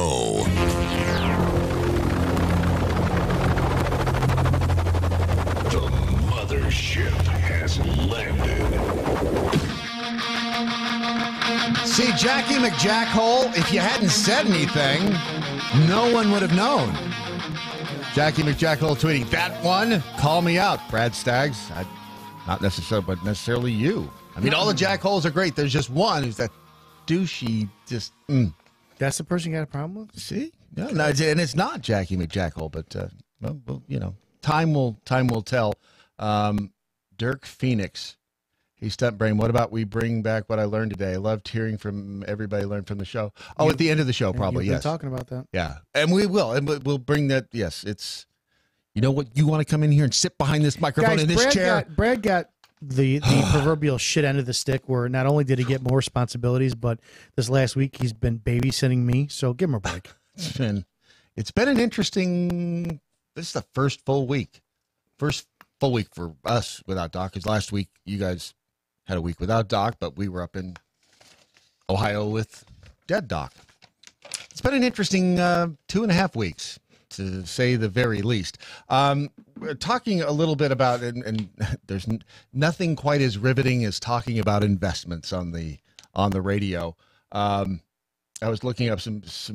I mean, if you have a little cash laying around, the Penny Hoarder has some suggestions. You can invest in a band. You can invest in treasure hunters. You know, I guess there are an unlimited number of things you could put your money into around the world and around the country if you just do a little research. Beer and hookers. You can actually buy plots of land for under $100. They say that there are cheap land for sale on eBay. They're trying now. If you buy an acre of land somewhere, it might be, in the middle of a swamp, but you could still invest in land, invest in a second life, invest in a sports team. I still have money in cryptocurrency. I still have faith that the cryptocurrency market is alive. I think that it hit a big peak, and I think it probably goes through cycles. We're going to take a roll of the dice here and answer the phone and see if this is in fact Taylor Letterman. Taylor, is that you? This is him. Hey, cool. Yep, thanks for having me. Rolled the dice, and it turned out well. You are a cryptocurrency analyst, a trader, and a web developer at Simpler Trading. Is that correct? That is correct. I got it right. I did it right. All right, so Taylor, cryptocurrency has been around for how long now? A few years now. So 2010 is probably the beginning where we first started seeing it come to fruition and actually being able to trade or mine Bitcoin. All right. And that was back then it was people sitting around with the computer farms and when you say mining Bitcoin, I still have a vague idea of what that is, but can you kind of explain what mining is? Yeah, sure. So mining, you have your computer, you're essentially cracking a code, and that code is just a confirmation of everything that's occurred on what we call the ledger. Mm-hmm. So when you're having transactions going back and forth between multiple individuals, you want to make sure everyone's on the same page and has the right amount of funds in the wallet they're sending funds from. So that's how we kind of organize the ledger. And then mining is just a way of confirming that amongst a big group of people. And so when you mine the Bitcoin so when you confirm the information, you're actually getting a piece of Bitcoin in return? Is that how mining? So, and then that Bitcoin is released, and then whoever mines that, what we call a block of the blockchain, it's just this chain link of transactions. Whoever mined the last block gets the reward, and that's all that mining is. It's not it's like Donkey Kong. Right. So you use power consumption, and then you mine it, you get a reward. It's very simple in that aspect. And I think maybe the reason that it is because cryptocurrency is traded on Wall Street now, isn't it? Not quite. It isn't. It hasn't made it that far. Some exchanges. Well, we have futures contracts, so we're speculating the future price of Bitcoin through like the CBOE and some of these other future exchanges. So, and I think it's at times cryptocurrency has gotten Bitcoin. We're talking Bitcoin, Litecoin, Ethereum, and I mean the list goes on. There are dozens, if not hundreds, of cryptocurrencies, right? There are way too many. Yeah. Some do the same thing. Some are not relevant at all and don't do anything. Just a money grab. So you have to be careful which ones you're investing in out there. Is it a legitimate investment? It's a very speculative investment. Legitimate, yes. Some of the top, if we look at in terms of market cap, so who has the biggest amount of the market, Bitcoin has around 52% of the whole cryptocurrency market. That's the valuation of Bitcoin. Mm-hmm. And so looking at the top ones, yes, there's truth and there's those real investments, although it shouldn't be equivalent to the amount you're putting in your retirement or your IRA or anything like that. But investing in Bitcoin doesn't necessarily hurt, especially if we're looking at the future of currencies potentially. So having a little foot in that door, kind of getting a feel for it early on will pretty helpful, especially if you're a younger investor. Okay, so when I got involved in the crypto market, I think it's been about a year, maybe it's 2 years ago. It was about $2,000 per Bitcoin, I think, at that point, and I bought some, and it was at the end of that year, so it must have been 2 years ago, that it went up to like $19,000. And I remember that day was amazing. What happened that day that it took such a huge spike? it was amazing for a lot of people. So they go home and they tell their friends, they go there and tell their family. And it happened right around the holidays of 2017. So with everyone going home and sharing this wealth of knowledge that they got, like, hey, I bought Bitcoin at $2,000 or $1,000, $3,000, and now it's worth $15,000, $16,000, and then their family goes and buys it, and we see this sort of like FOMO into the market, and the markets correct over time and reach an equilibrium at some point, and then that's what we kind of saw last year, is that correction, the market correcting itself. Right. And kind of pushing out anyone that kind of FOMO'd their way into the market. So did I screw up not selling when it was $19,000 a coin? We're still waiting to find out, because I also didn't sell mine at $19,000. So we'll still have, I think, another opportunity here with Bitcoin over the next couple of years. Hoping 2019 is a relatively boring year for the cryptocurrency space, so we need some development and growth in it. I think 2020, we have a lot of big catalysts coming up for Bitcoin, so I think we'll see a push back higher. So if it's slow in 2019, does that mean it's a good time for the novice investor to start looking into it? That's exactly the point. So start looking, educating yourself. It's important to know what you're putting your money into. So that's a great opportunity we have right now here in 2019. We see slow growth. You'll have another opportunity, especially if you missed out the first time around, to kind of learn about it and get your feet wet. If you can make a suggestion, because I'm going to assume that most people are going to be like me when it comes down to investing. You know, we hear these amazing stories of people who made so much money on Bitcoin. Now that we're worried that we missed the boat, but it still sounds like people are advocating that they get involved in it. What is one or two things that you can suggest for the ignorant, typical middle American who has some money, they want to invest, they want to do it safe, or maybe remove the word safe. They want to do it, but they just don't know how. What would be some good first couple steps you can suggest?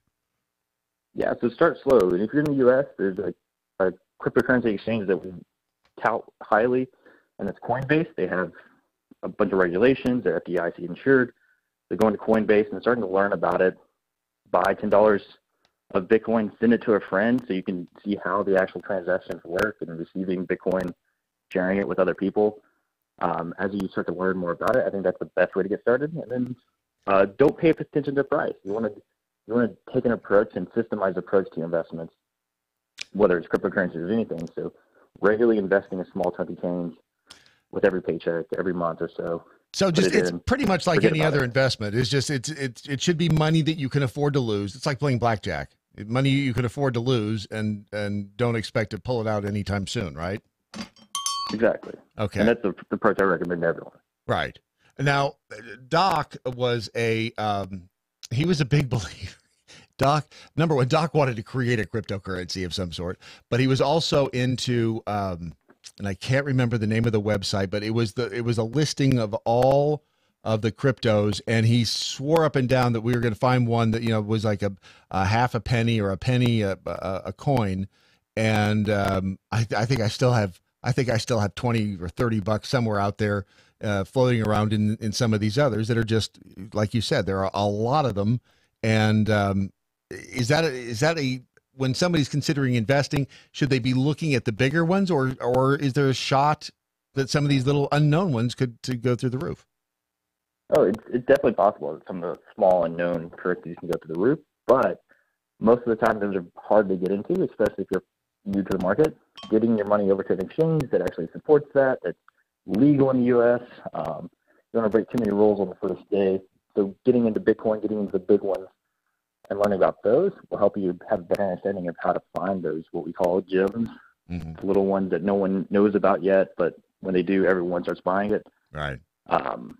Getting familiar with the big ones is going to be your kind of entryway into the market, and then getting into those smaller ones is kind of the next advanced level. True with so many things in life. Taylor Letterman is a cryptocurrency analyst, trader and web developer over at Simpler Trading. So you're saying that you and I, because you said you held your collection of Bitcoin, your investment, what you held onto yours when it hit 19 grand, even though was your inner self screaming at you to sell? So I've been selling and taking profit on the way out occasionally, but I still have a large chunk of my cryptocurrency investment just sitting on the side. I'm taking the same approach that I just recommended, and I'm just ignoring it, not paying attention to the price in that aspect. That's kind of what I'm doing. I trade and I actively buy and sell, so I'm not particular on with Bitcoin going up or down, I'm still trading it back and forth. Right. Yeah. I try not to look at Coinbase too often because I'm scared to. I'm hoping that one day when I do look, I'll go, it's up and I'm going to sell. But yeah, I guess at this point, if you are an investor in some of the cryptocurrencies, I guess the takeaway here is don't give up. It is not. It's still in its infancy. Would you say this is long game? 100%. Yeah, it's an early adoption. We're at the beginning of that cycle. Like most people still don't even know what cryptocurrencies are, how they work, and they're actually quite complicated. So it takes a lot of effort for us to grow the market because a lot of people are afraid of learning and changing their perception of how money and transactions are made. Mm-hmm. So it's going to take a lot of effort for us to get cryptocurrencies into the mainstream. Okay, I got you. But this is the future. Essentially, that's what I'm gambling on right now. Like you said, blackjack. We'll see how the cards fall. Right. So yeah. So don't invest money into it unless unless it's money that you have sitting aside and you can afford to lose it. And again, that's the same with any investment. Everything is risk. Yeah, everything. Absolutely. Taylor, thank you. Where can people find you on social media? The website is first. I'll give the website. Yeah, Simpler Trading is our website. We teach all sorts of asset classes, not just cryptocurrency. We go over options, stocks, and futures, forex as well.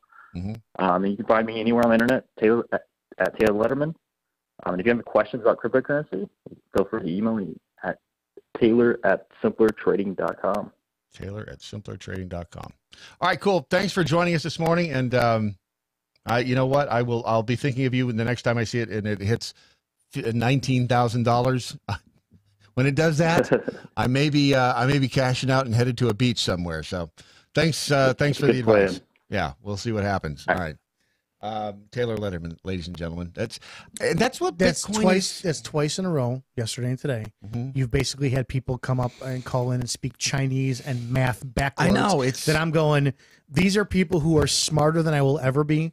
That know how to positively manipulate things to make money, and it just shows that I should have paid attention in school. At the other place, we had a guest on, and it was the kid. I think was like 17, 18 years old, and it literally made like a $2 or $3 million. I mean, it was something stupid. He had all this money from speculating on Bitcoin. He was just a math whiz.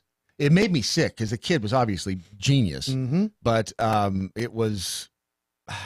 When you're taking your investment advice from a 17-year-old, and all that money is, it's in the air, it's in the cloud. Yes, it doesn't exist. In the cloud. It's amazing. It's written down. It's not even written down. It's in zeros and ones floating around in the webosphere somewhere. I still don't understand. Blows my mind exactly how it works. I know that blockchain technology will likely. It's being used in other things because it is a very secure way of recording transactions, because the data has to be changed in like a million different locations for any transaction to be legitimized. So it's not centralized on one computer where somebody could hack in, change it, and be rich off your money overnight. They would literally have to hack into a million computers and change the data on all those, which is damn near impossible. Hey, 220, 221, whatever it takes. Would you have somebody tell Raider to come on in here? Raider is one of the jackholes, and Raider has brought more food and booze. Raider is responsible for a shelf full of booze over there. He's responsible for the booze in the back of we have enough booze that we could be drinking literally for the next week and a half. Yeah, I can also say that Raider brought in a magnifying glass. A magnifying glass for the micropenis. Welcome to the family. On the back it says, "Welcome to the Jackhole family. We take care of our own." So we thought you may need this. Go ahead and have a seat right there, Raider. There's a microphone on the floor, which is where all good people keep their microphones. So you could either lay on the floor and talk on it. Hashtag Izzo's micropenis. Hashtag what I learned today. Hashtag we are cartel. Hashtag road monkeys. Or code monkey, excuse me. Hashtag what's in Tech Crew's pouch today. Hashtag Tech Crew doesn't have a pouch. There you go. Male kangaroos don't have a pouch. And there's a little button right over there. If you pop that button, you will be able to talk. Yeah. And Raider is your online webosphere name, your Herald, right? Correct. All right. So, first of all, thank you for bringing everything in. You've gone above and beyond the call of duty, and we can't thank you enough.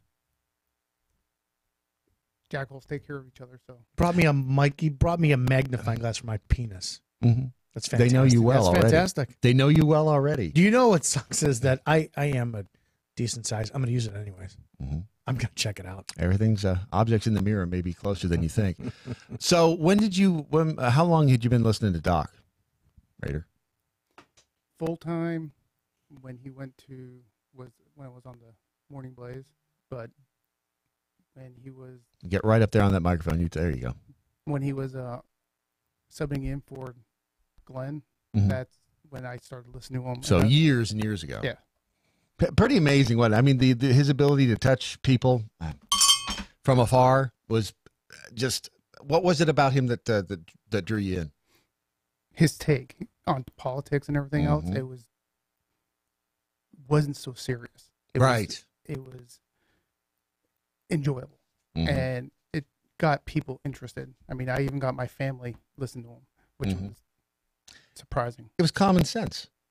I mean, he had a way of taking the complicated and really dicing and slicing it down to a point where even idiots like me could understand it, and that was the genius of him. And he was so smart. What Izzo, you were talking about a tweet you sent out about the president. The thing I liked about Doc in the limited time that I knew him was the fact that he didn't insult you when he didn't know politics, and I am not Unless a he very knew you. political type person.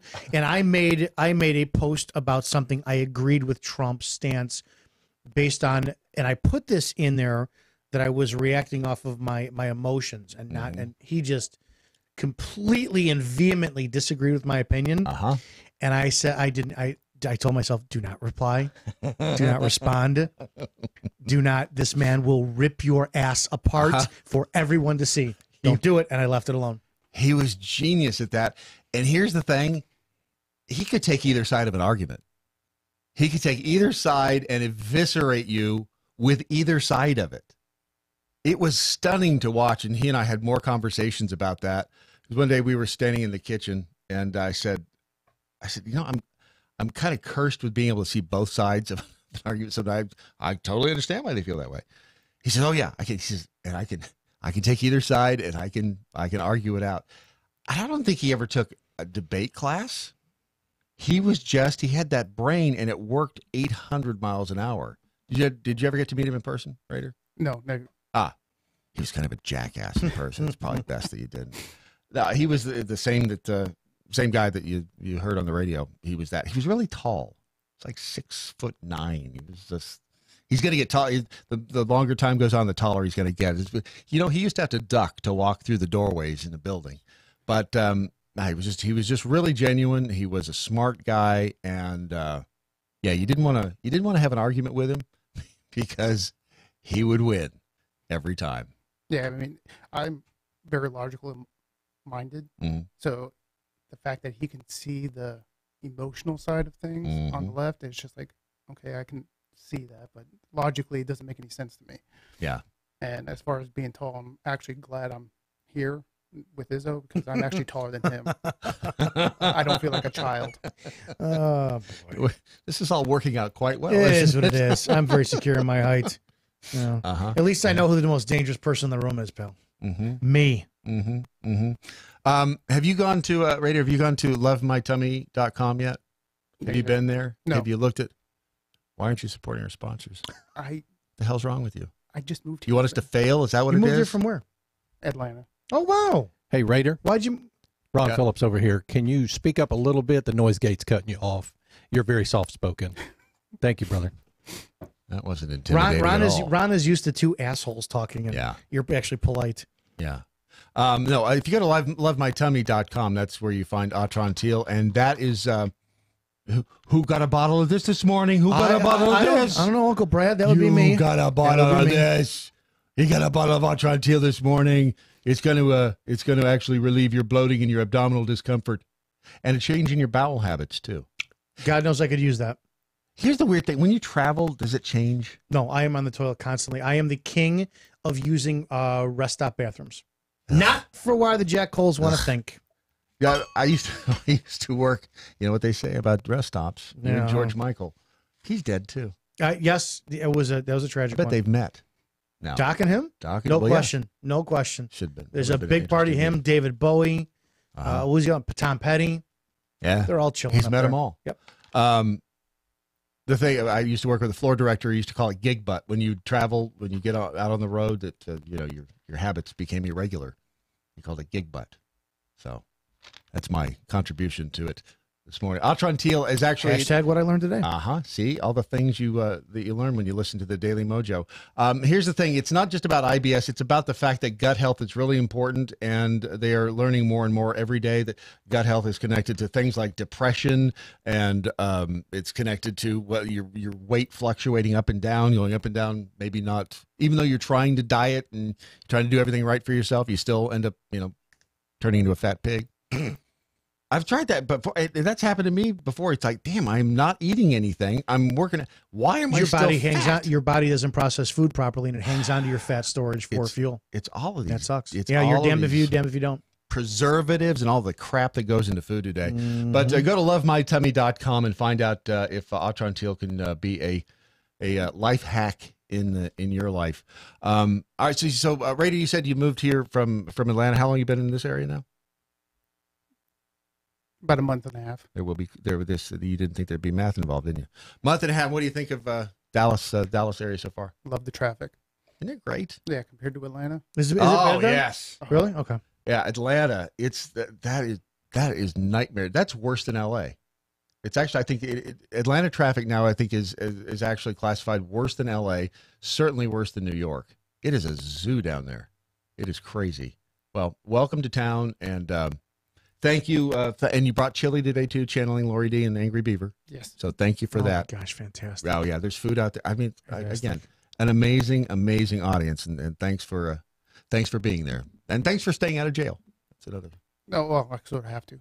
Yeah. See, there you go. Work release program. All right, get those cards and letters and the tweets and the messages coming in. Those aren't pillows. Stinky tweeted that one. That's the picture of you and me. That is an interesting picture of you and me. That's intimacy, man. Ron, even with the wonky eye, was able to take a decent picture. Gorgeous photos. I'm kind of shocked because generally, Ron looks at things with a very twisted view of the world. Tech Crew, yes, Brad is team no pouch. Thank you, Tech Crew. Of course, I've always been on your side. Doc would never allow me to say it. He would always, Doc told me what to say. He hit me. Tech Crew's in denial. Yeah, well, yeah, there's that. Actually, I think Tech Crew's going to be down this way, not in the not too distant future. And then, of course, Crouching Jackal, Hidden Dragon. Well, damn, I could have said that. I thought it was going to be something interesting. Oh, no, Brad's believing the anti-pouch propaganda. Wait a minute. Brady, are you into, like, the furry things, too? The costumes? No. Because that is freakier than feet. He did answer immediately no, yeah, so did. that's a definitive absolutely not. Yeah. That is no. Yep, he's going to hit one of us. We'll continue next on this, Doc Thompson's Daily Mojo.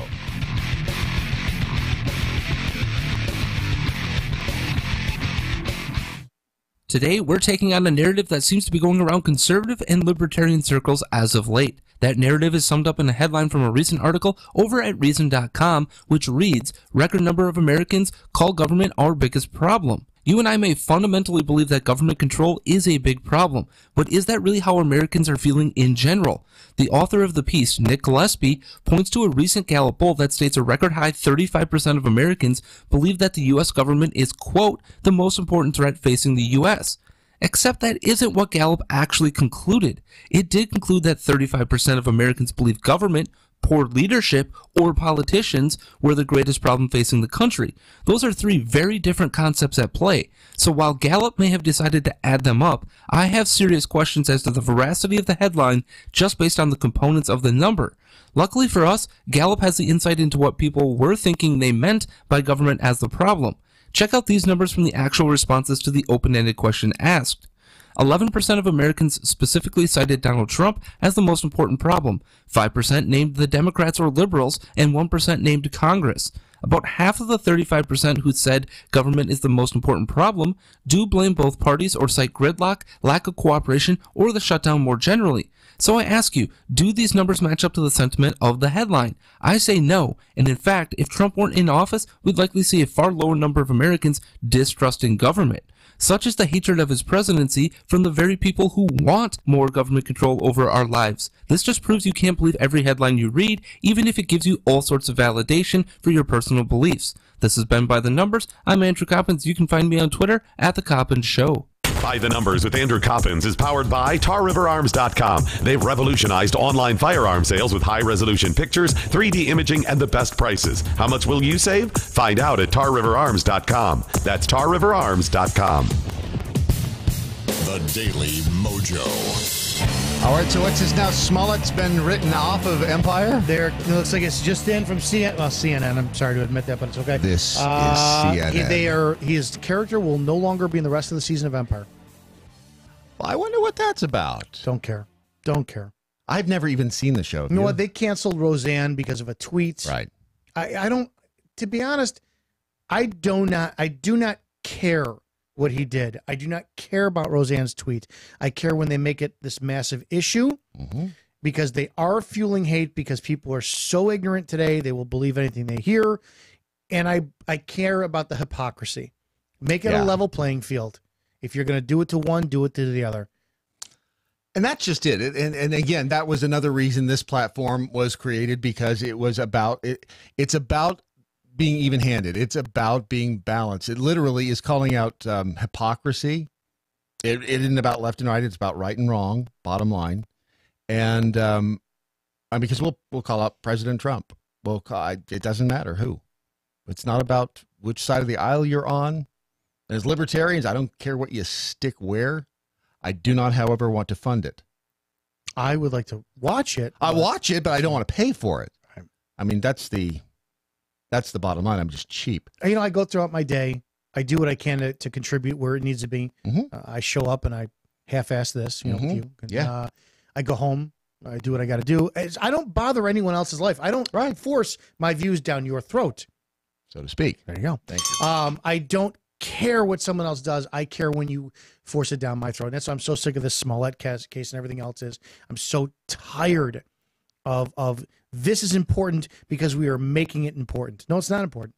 You want to make it important? Fine. It's fascinating, though. It is fascinating to watch how, because they were so intent on just really pinning this whole thing on Trump for the hatred spewed by the president. Maxine Waters, this is laid at the feet of President Trump. And it turned out to be a lie. Could you imagine what could be getting done if they didn't hate this man for his personality?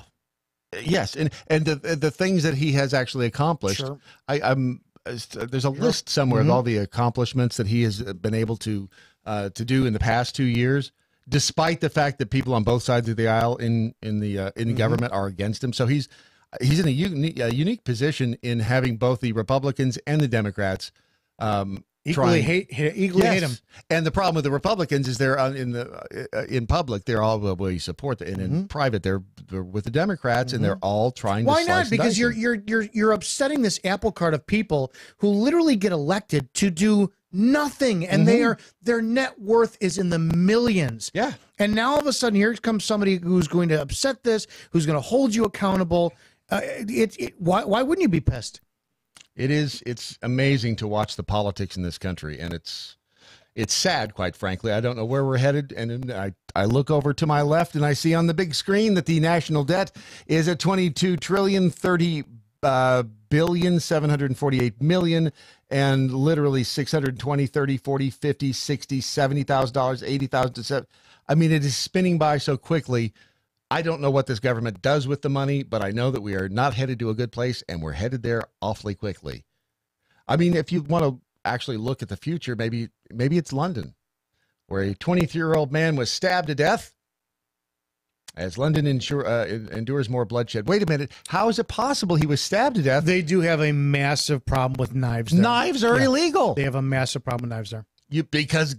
So wait a minute. So if you outlaw guns, go to knives. They go to knives. What is it? Those U-Haul trucks that they rent, going to crowds. You can't, if somebody wants to cause someone else harm, they're going to do it. This argument has to stop. And it's amazing how much steam it has picked up in the the push behind gun legislation and what Trump did with the bump stock, everyone is just afraid of something they don't understand. It's the reason the Martians don't land on the front lawn of the White House, because they know that we'll just shoot at them. I tell you, people are afraid of something they're they coming. don't know. They're coming. The movie industry is getting you prepared for it. Why was there never a sequel to E.T.? You know what? If you look at over the last 20, well, E.T.'s what, about 30 years old now? It's got to be at least. Yeah. All these movies and aliens, they're preparing you for a little green man conditioning to come down on the White House lawn, say we are here to save you. Now, I'm going to interject some Izzo biblical scare theory here. All right. Because it's easier for you to sit there and watch movies and mainstream movies and say, oh my God, the aliens are real. So when these creatures come down, which are really demons, read your Bible, they're going to stand and pontificate on this and say, we're here to save you. We are here to save you. And we will accept that. We will accept that. Will they come out with a book that says to serve man, and it says, hey, this is, and it turns out to be a cookbook? I think you know I've seen that episode. Whatever they're going to do is going to be designed to fulfill the brainwashing we've been fed for the last 30 years. 48% of Americans now believe UFOs could be ETs. This was a poll in 2017. How do you hide it? How do you hide it? You know what? And that's something I just don't get. You're in a day and age where I don't know. Pick anything. It's 100% factual. Somebody could punch me in the face. Isaac could walk in here, punch me in the face, and the government is so good at somebody coming in right afterwards and saying he didn't punch you in the face. Right? Didn't happen. Yeah. No, listen to me. It did not happen. No, he came in here. I'm swollen now. I can't see out of my left eye. It didn't happen. It was during the Kavanaugh hearings that after Ballsy Ford had testified. Christine Ballsy Ford. Blasey? No, Ballsy. And was it Jennifer Granholm afterward? I think that's who it was that said the fact that there was no one there to see her at the party was, in fact, corroboration that she was at the party. Correct, because you can't. What is it? You can't prove. You can't disprove a negative. Yeah, that's what it is. You can't disprove a negative. So I was in the party. So I mean, that's the world that we live in. No one saw me get raped, so it had to have happened. It's amazing. It's amazing. Literally now means figuratively. If there wasn't evidence, that means okay, then it must have happened. It's crazy. Isaac, as the younger portion of our audience, do you believe in extraterrestrials? Do you believe that UFOs are actually There's something out there. So you're a believer. You're a believer. Yeah, I just don't go outside like in the middle of the night and just take pictures of the sky and just get planes. You ever seen a UFO? No. Like I would see like the old books that will have like the old pictures of like the little omnis and stuff like that. Little omnis. Yeah. Orbs. Those orbs. Lights in the skies. So, and that is, I will say that's a good point, because back in the day, I mean, decades ago, you got these grainy pictures of UFOs. You got these grainy pictures of things that people are saying, well, that's an alien. But now that everybody and their mother has a camera, you're walking around with a camera 99% of the time that you're awake, and there aren't any clear photos of UFOs. But I would suggest you look at the Billy Meyer UFO case out of Switzerland. A one-armed Swiss farmer who had a 6th grade education. The Swiss Army guy. I kid you not. This guy had a 6th grade education. I think he's still alive. All right. And some of the most crystal clear photographs of a UFO. And they're fake. And I don't know. You tell me. They're going to be disproven. What's his name? Billy Meyer. Billy Meyer. He said he was visited by the Pleiadians. Whatever. Semyasi was the female ET, for lack of a better word.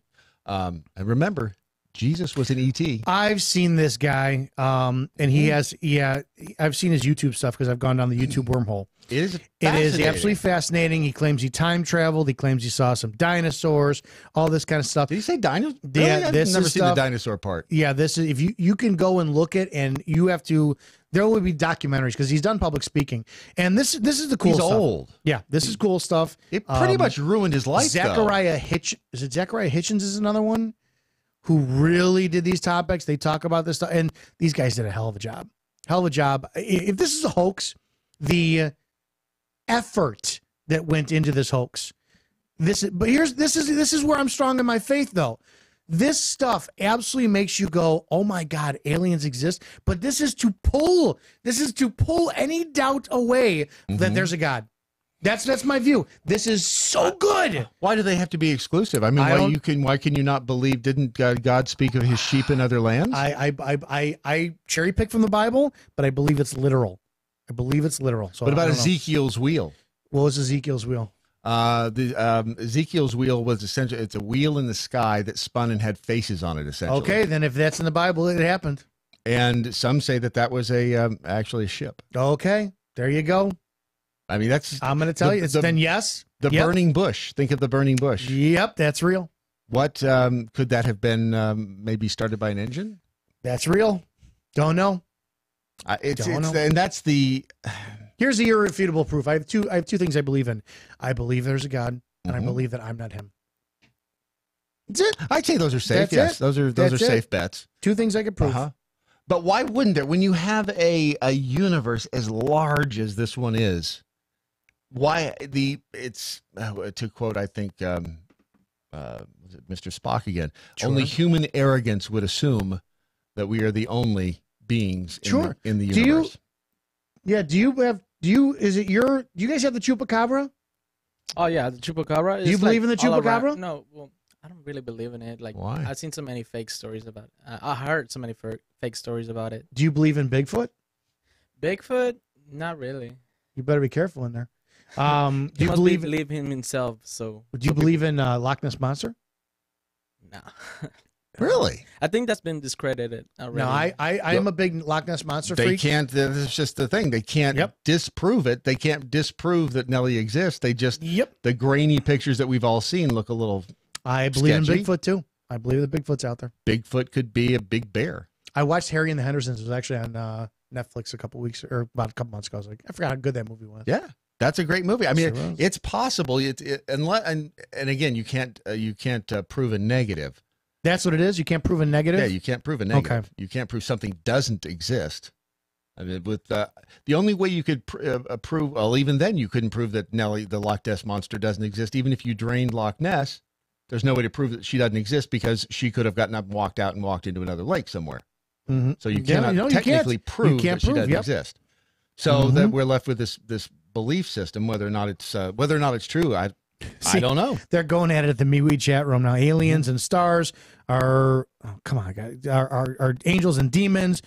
God did create beings out of this world, but they look nothing like the Greys. Yeah, they're gonna have a whole discussion that I will read later on it. But that's my view. I do absolutely believe, because you and I were talking about before the show, that Book of Enoch. And oh my God, that scares the crap out of me. What's the difference in believing in another dimension existing around us and believing in heaven? I think I can't grasp the idea of it, and I'm not supposed to, so my brain would melt in that theory. I think that there is stuff that is your head would explode if you were shown a fraction of it. So it scares the crap out of me, and because I don't want to offend what I'm supposed to believe in the Bible and I'm supposed to be taught, that I'm a lot of guilt in you. Oh, I'm Catholic. I'm firstborn Italian Catholic son. Guilt is my middle name. Guilt. You should see the crying and shame that goes on after I pleasure myself and just go, my God. I cry in a heap of just guilt, shame, and Bible pages. I used to work with a guy's girlfriend every time after they were done. She had to get down and pray about it. The thing, but truly, heaven is technically, is it not another dimension? Don't know. It says when you close your eyes in this life, they're immediately open up in the next one, and that's it.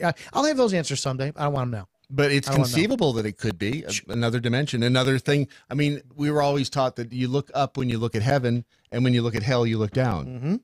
But I mean, if Australia is hell. So right now, the Chinese are looking in one direction. We're looking in another. So we're hell to But I don't China. trust them either. I don't trust frogs. I don't trust cats, and I don't trust the Chinese. Oh, cats will take over the world. A full-grown cat should take a full-grown man down. Except for that guy with the mountain lion. Right. He's the exception to the rule. He's probably an ET. But I did a series on UFOs for the Nashville Network many, many moons ago. And the things that we saw We were in Alabama, little backwoods Alabama town, and we were meeting with the mayor of the town was with us, and we were in this at this shack in the middle of nowhere, and we heard this noise, and it was almost it sounded like an 18-wheeler engaging the Jake brake. That when a truck is the air brakes. Yep. And we looked up, and about 30 degrees off the horizon, we saw what looked like the lights of a semi truck, kind of a rectangular shape and lights and everything going, and just above the tree line. So it looked like there was a road above the tree line, and this thing was driving down. And turned to the guy, the mayor at the time. I said, "What is that?" He says, "No, that's where the mountain drops off over there." So whatever it was in the sky. Thank God you didn't get probed. How do you know I didn't? I haven't finished the story. It was yet. Friday night. Uh-huh. Jump in, I love you. Uh-huh. So we got in the car. We drove over to as far as we could go that way. We essentially were looking down into a valley. Mm-hmm. There was an abandoned Air Force base at the foot of this hill.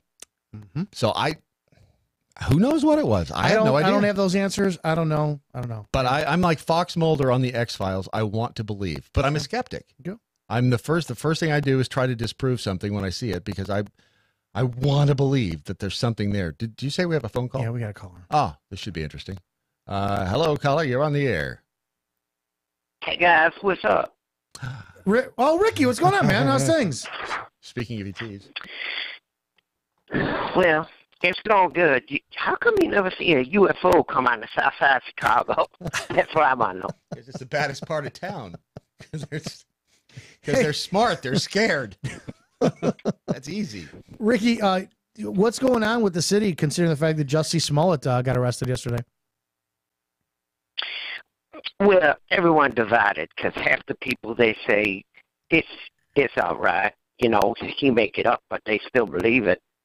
Even if he made it up, it's all right. And then other people say, like myself, they say, he's lying. I knew he lying from the beginning. He's the only American that ever actually swindled 2 Nigerians out of money. That's right.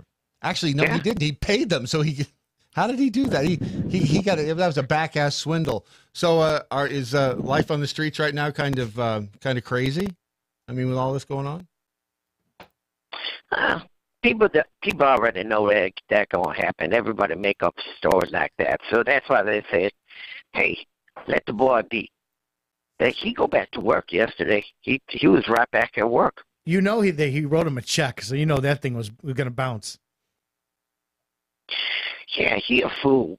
Remember that Jazz Springer? He was a governor, or he was a mayor, and he went to a prostitute. Yeah, he paid her a check. Cincinnati. Yeah, Cincinnati. Yep. Well, is your family taking the news okay? Well, because I know a couple of your sisters were fans of him. Yeah, they said. Well, my sister, she went down to the doll store. She got some glue and some glitter. She made a shirt. The shirt said, "I still believe him." Oh dear God! Is it still snowing there? Because I'm still out in Texas. So what's the weather like in my home? No more snow. It's all done. Wow. But no more of the white stuff, huh? No, yeah, I know what that's about. No, it's good. It's all good. It's gonna be. I think it's gonna be nice over here. Because when summer comes around, it's gonna be all set up. Yeah, it's gonna be more shootings than ever coming up. What do you got planned for the weekend? Well, we're gonna have the card game. I'll make my Fritos casserole and yum. Go sit down, have the card game. Got a couple cigars lined up because you're not around. No. So they always tell me, they say, bring that white boy back to the card game. They like taking they like taking my money. I'm not coming back to that. That was a one and done. You guys actually twice. You guys played me twice. I'm done. I will come back. I'll sit. I'll have some food, but I'm not playing your game.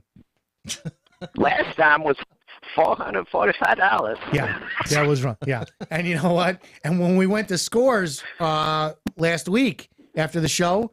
You notice how you got all the good-looking ones, and none of them came. All the pigs came by me. That's right. That's because I'm bringing sexy back. All right, Ricky. Nothing else going on? No, that's it. We just laying low for now, but that's it. We gonna just keep our eye on everything that's going on. I just hope it's true that this Kamala Harris and Booker, they say that they was in on this whole thing. So I just pray that that's true. Wait, what? They did? Where did you get this information? Oh, yeah. Well, I hear some things. My ear is always out in the street. I hear the talk. Yeah. So they saying, so you're going to have to do this investigative yourself. Go ahead and Google it. They're saying that Jesse, he's friends with Kamala Harris. So Okay. and then someone said that Kamala Harris, it related to him. And then Booker, so when the police checked his phone, he had been talking to her a week before this all went down. Oh, really? And originally, he on the phone, the police found a message that he had sent, and it said, "We need to meet up. I got to talk to you about doing something on the down low." So that's what and originally they were supposed to pour gasoline on him. Yeah. Well, we saw that. We saw that on CNN today. Okay, see, so I got good info. If you can later on, send me that link so I can put it up on MoJo 50. Yeah, that's you gotta look at it from every angle. All right. Well, wow. Say hello to Clitora May and your other sisters for me, because I know that one's sweet on me. Her name Clitorius. That's not it. Clitora. I'm sorry. Well, tell her I said hi. Is it Clitora like a sexual organ? Yeah, I know. I'm sorry. I mispronounced it, but I know she was flirting with me last time, and I had to up and get to Texas real fast, so I didn't get. She's always getting lost. You have to go looking for her. Yeah, Clitora. You always got. She always the one with the hoodie on. You got to lift the hood. You want to find Clitora. God.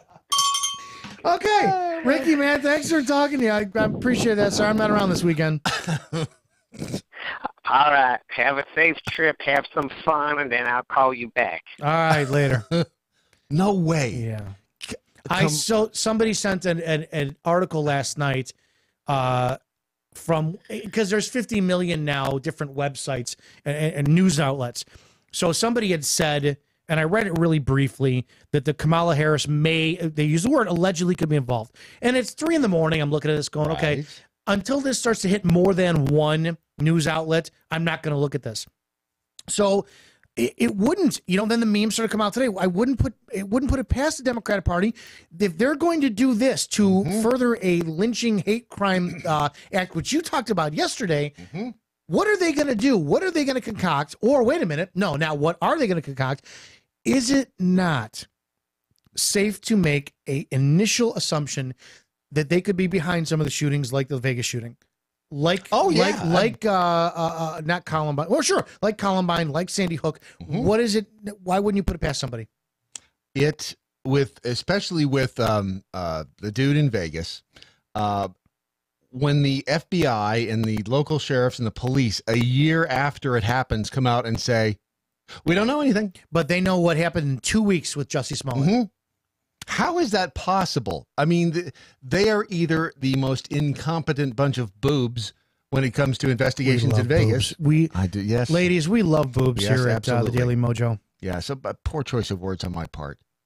Idiots, let's use that. So they're either horrible investigators or they didn't want to find anything when it came to Stephen Paddock.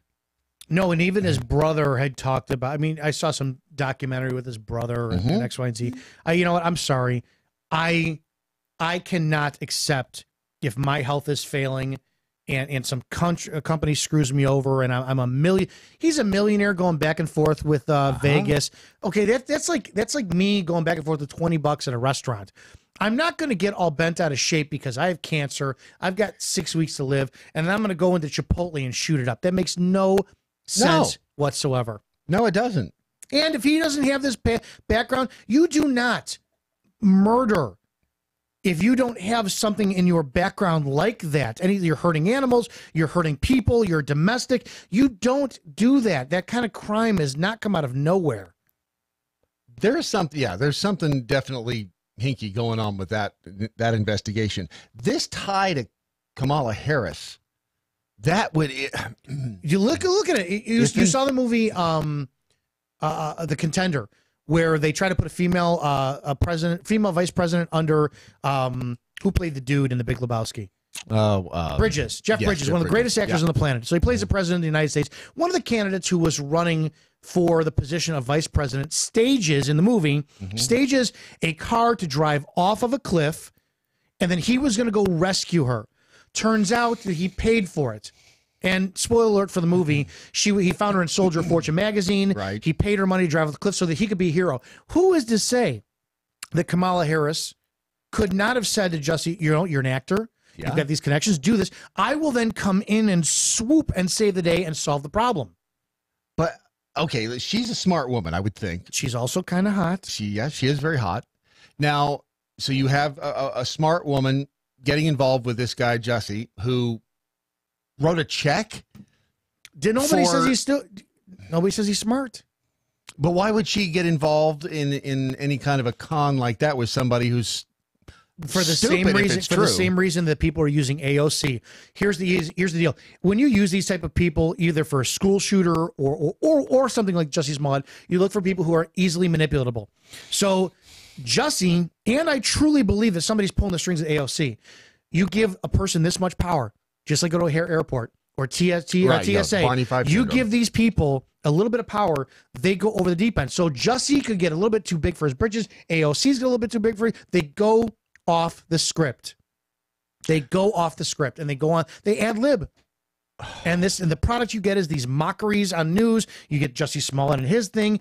This is what happens when the number one valuable lesson they're learning is socialism will not work because people don't follow instructions. Someone will always deviate from the plan. Yeah, and that's why the first rule of assassination is kill the assassin. They're not learning. That's why Lee Harvey Oswald wasn't working by himself. Is why Trump is a genius, because he knows he's such a business jagoff. You don't get to be where he got to be without cracking heads and stepping on people. So that's why he's above all these people in this game comes down to being played. Pretty amazing. And I did need to talk about MoJo Wild Rice before we go, because so good. Yesterday when Chef Patrick cooked the waffle and with the egg over easy on top. Blue waffle, yes. Do not Google blue waffle. The waffle sample packs that you can get at MoJoWildRice.com. They have all the ingredients that I think you need to make the waffles. See, I don't cook, so I took a bag and I just poured it on myself in the shower yesterday. Yeah. You get that batter all lathered up. It's not wrong. Hey, Isaac, did you get to taste the waffle yesterday? And by tasting the waffle, I think you know what I mean. Yeah. Wasn't that good? It was really good. That's made with wild rice. Wow. I mean, who would have thunk? It's good, and it's good for you.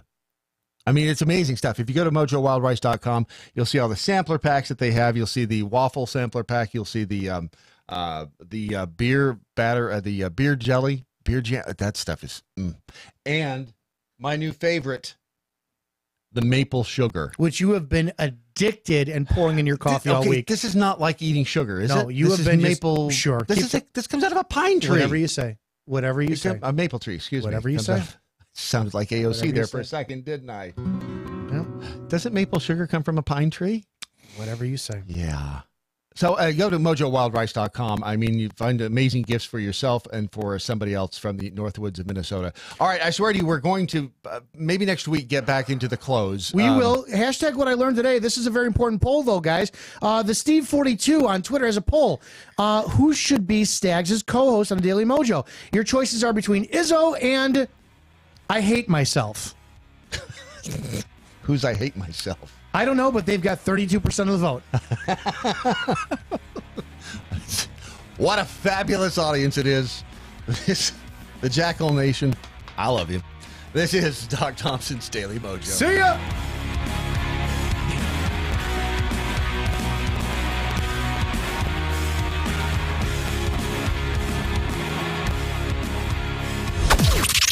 This is the seditious